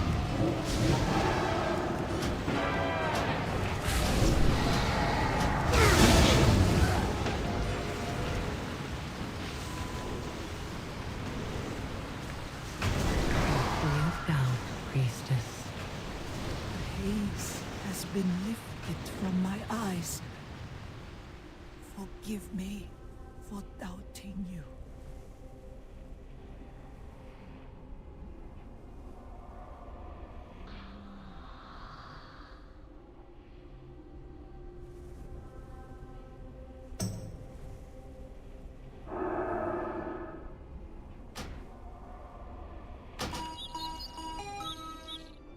Ladies and gentlemen, welcome to my underground lair.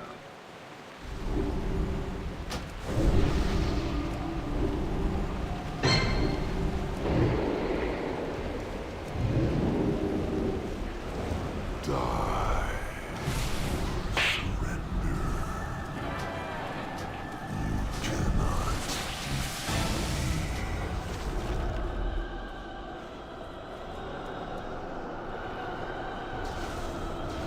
Abandon all hope. Succumb to the darkness inside your soul.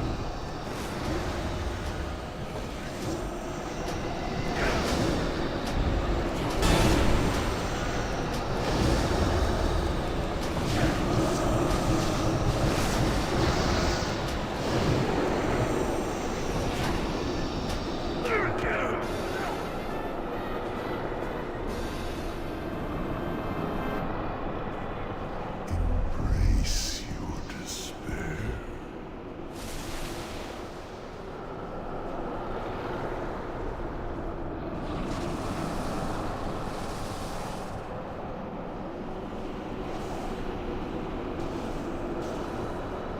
Abandon all hope. Embrace your despair. See how effortlessly you become unraveled.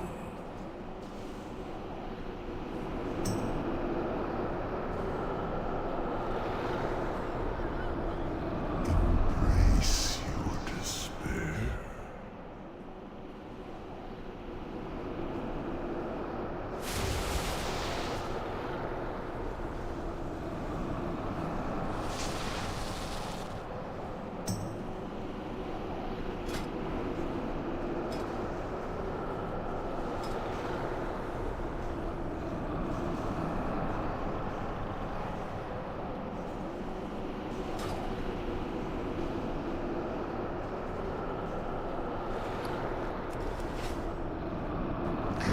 Cannot escape me. I am in every breath.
Meant by my definition, Rhetoric, I think, is critical in establishing legitimacy for governments. We can laugh, haha, rhetoric is not actually action, but I do think that the legitimacy of the state is one of the most important parts of fascism, is justifying its abuses of power and justifying its centralization of power. And as I said, that is where propaganda and rhetoric are extremely important, because the act of a government does not exist in a vacuum. The government has to actually package and market that act to the people. And ideally, they want to try to get support from the people, or at least compliance, if not support. I do think that broadly speaking, it's important to look at fascism, at least as I consider it, as a behavioral pattern that is used to establish a power structure. And when we see that history rhymes, we should probably pay attention. And I think that defining fascism as a static state, which is what I would call probably final stage fascism, is a little bit reductive to me, a little bit binary and black and white. But with that being said, I think we did both agree that the word is a little bit overused, or has been overused up until now. I probably would not have called anyone a fascist up until Donald Trump, but a lot of people threw that word around, and now it's become a situation where when I call Donald Trump a fascist, people think I'm part of that crowd that calls everyone a fascist, when in reality, I actually use the word very, very precisely, at least as far as I'm concerned, and very, very restrictively. Not many other people I call a fascist. With that being said, I had fun. Thanks again for hosting us, James. And I hope that the audience, even if they think I'm like a commie leftist or something, had a good time watching us, because I did. You can do this again next time, whatever it is you want to talk about, policies, whatever. I don't care. For sure. It was fantastic indeed. I'm going to let our guests go, folks.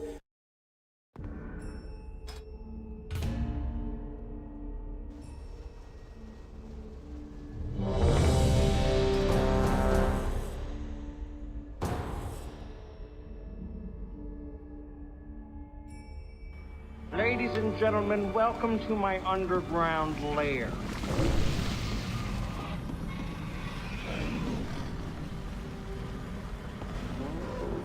I will guide your way. You have earned my ire. I will make an example of you, such that all who look upon my might will tremble and submit.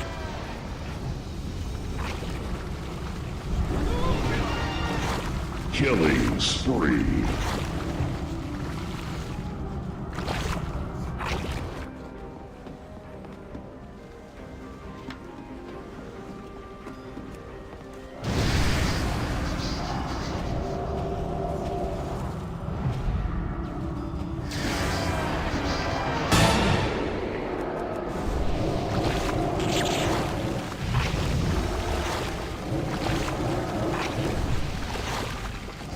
Finish him.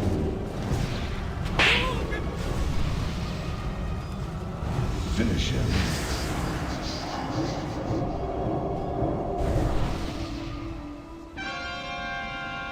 Finish him.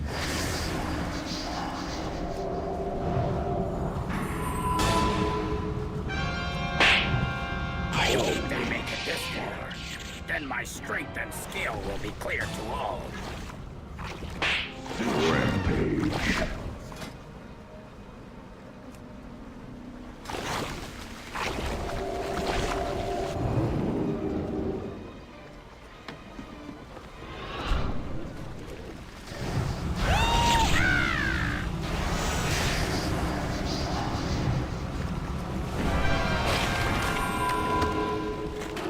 Finish him. Finish him.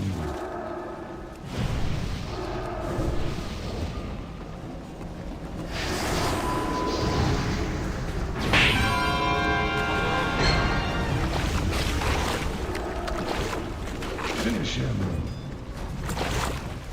Multi-kill.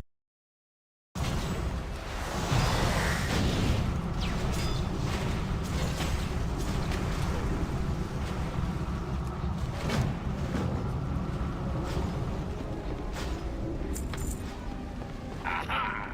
The lot of you will soon wish you hadn't come this way.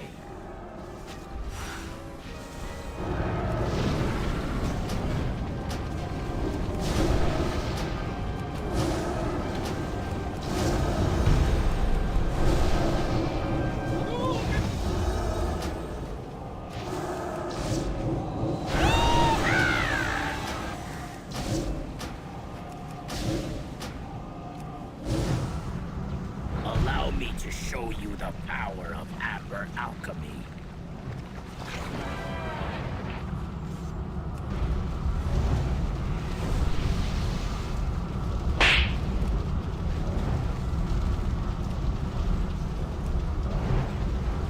Finish him.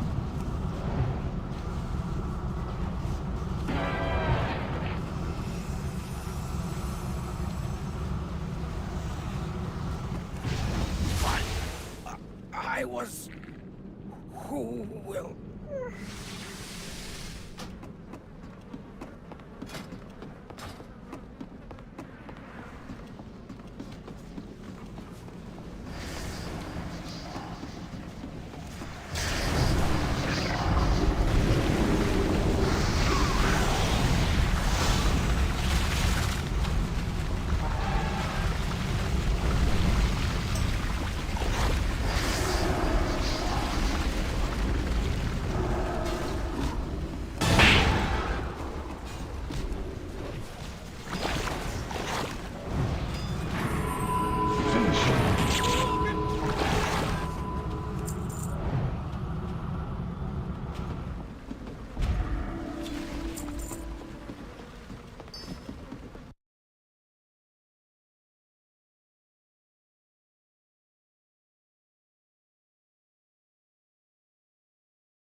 I want that ultra cash. Not that rhetorical cash. I want the ultra cash. Words don't mean anything. Yo, they don't mean anything, though, Anthony. I think you need a victory song that you play after every debate. It needs to be the one that makes...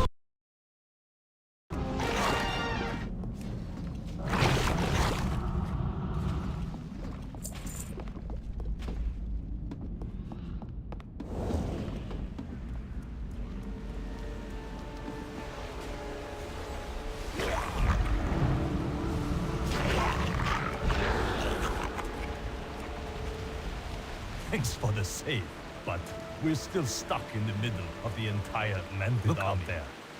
Too many for us to take head on. I have a crazy idea that just might work, but we'll need your help, heroes. Let's give these Mantid a taste of their own medicine. Low, get the sap into position. Let's get this party started, shall we? We've got your sap. Come and get it! Fools! Attacking the might of the Mantid head-on? Your deaths will be swift.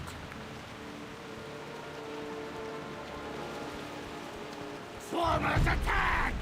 Tear the flesh from their bones. Swarmers are coming up the ramp. Use the sap to slow them down.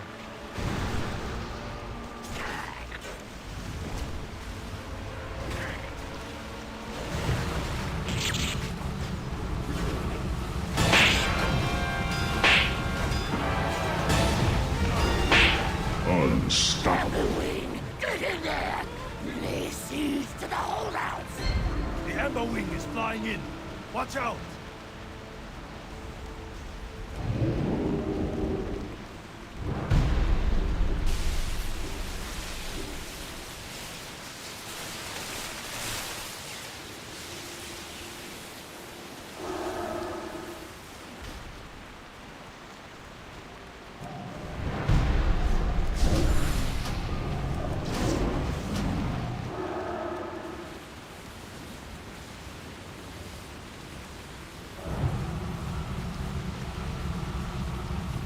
Demolishers, get in there.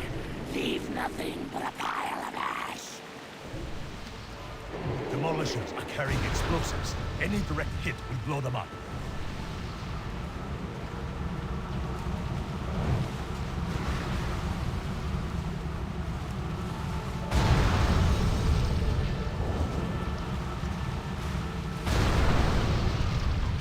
Carpet bomb the platform! Send in the Amber Wing.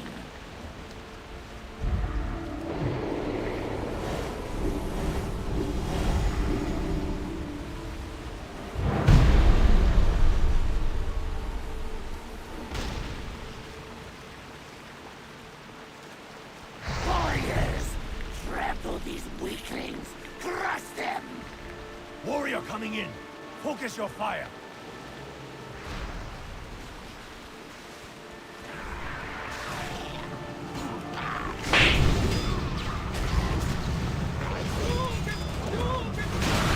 Holy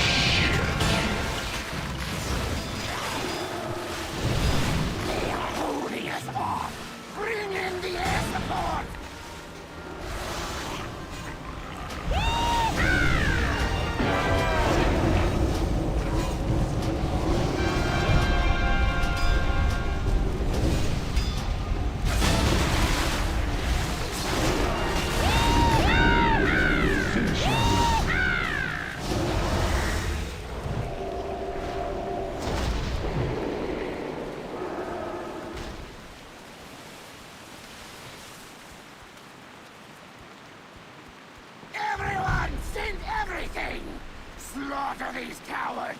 They're making us look like fools! Finish him. Finish him.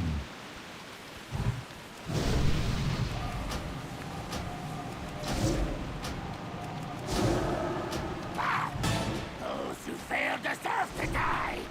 You have merely called the weak! I must finish this myself then. So be it.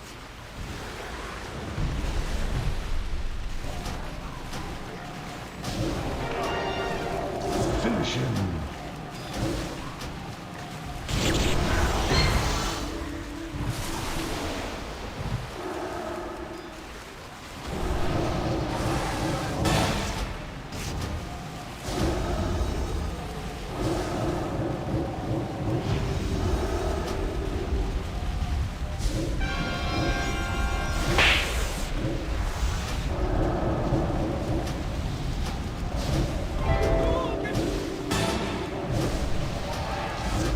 Finish him. It was a trap! That was fun, wasn't it? Lee and Lo, go look after our friends down below. Finish him.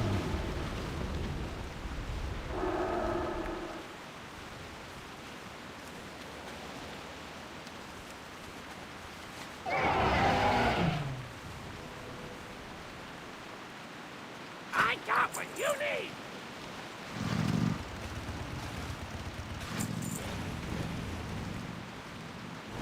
Hurry back! Shit. Hang on a second. What do we got? Ah, this gate is locked. What? But I think I have something that will open it. I don't know where my dono bar went here. I don't know where it went. I actually have no idea. Yeah, I'll read the dono chat. I'm sorry, guys.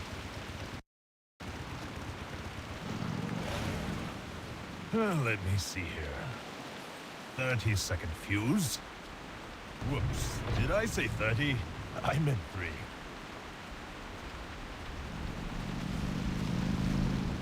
Go. Hurry. You must stop the siege.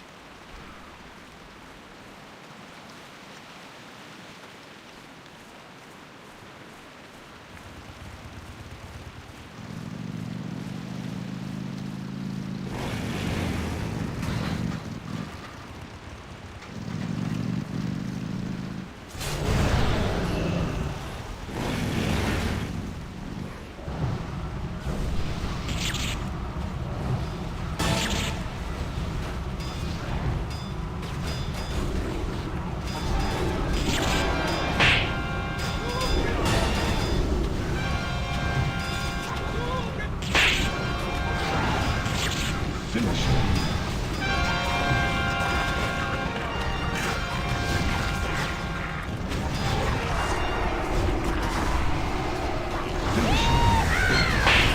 Forces attack from the rear.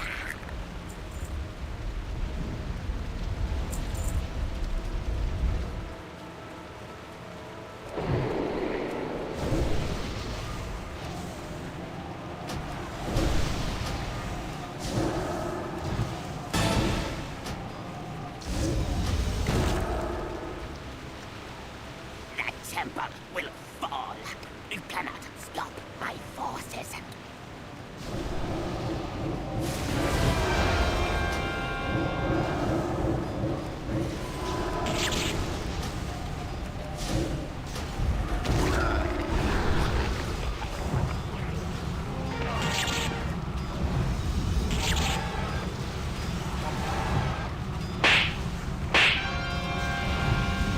Finish him. Ultra kill.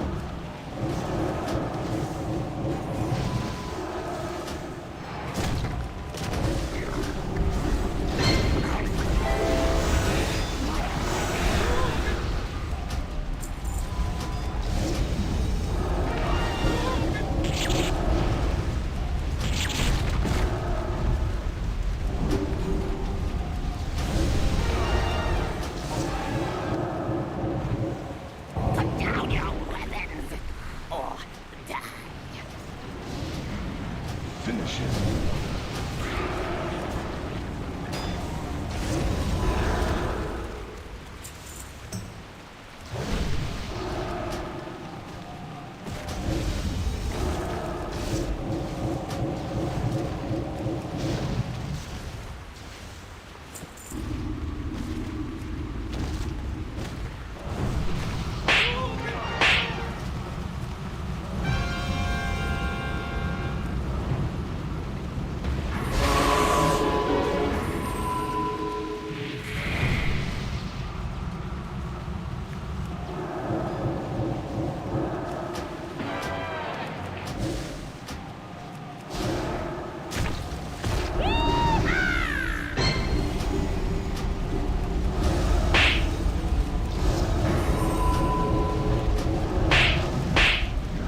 Dominating!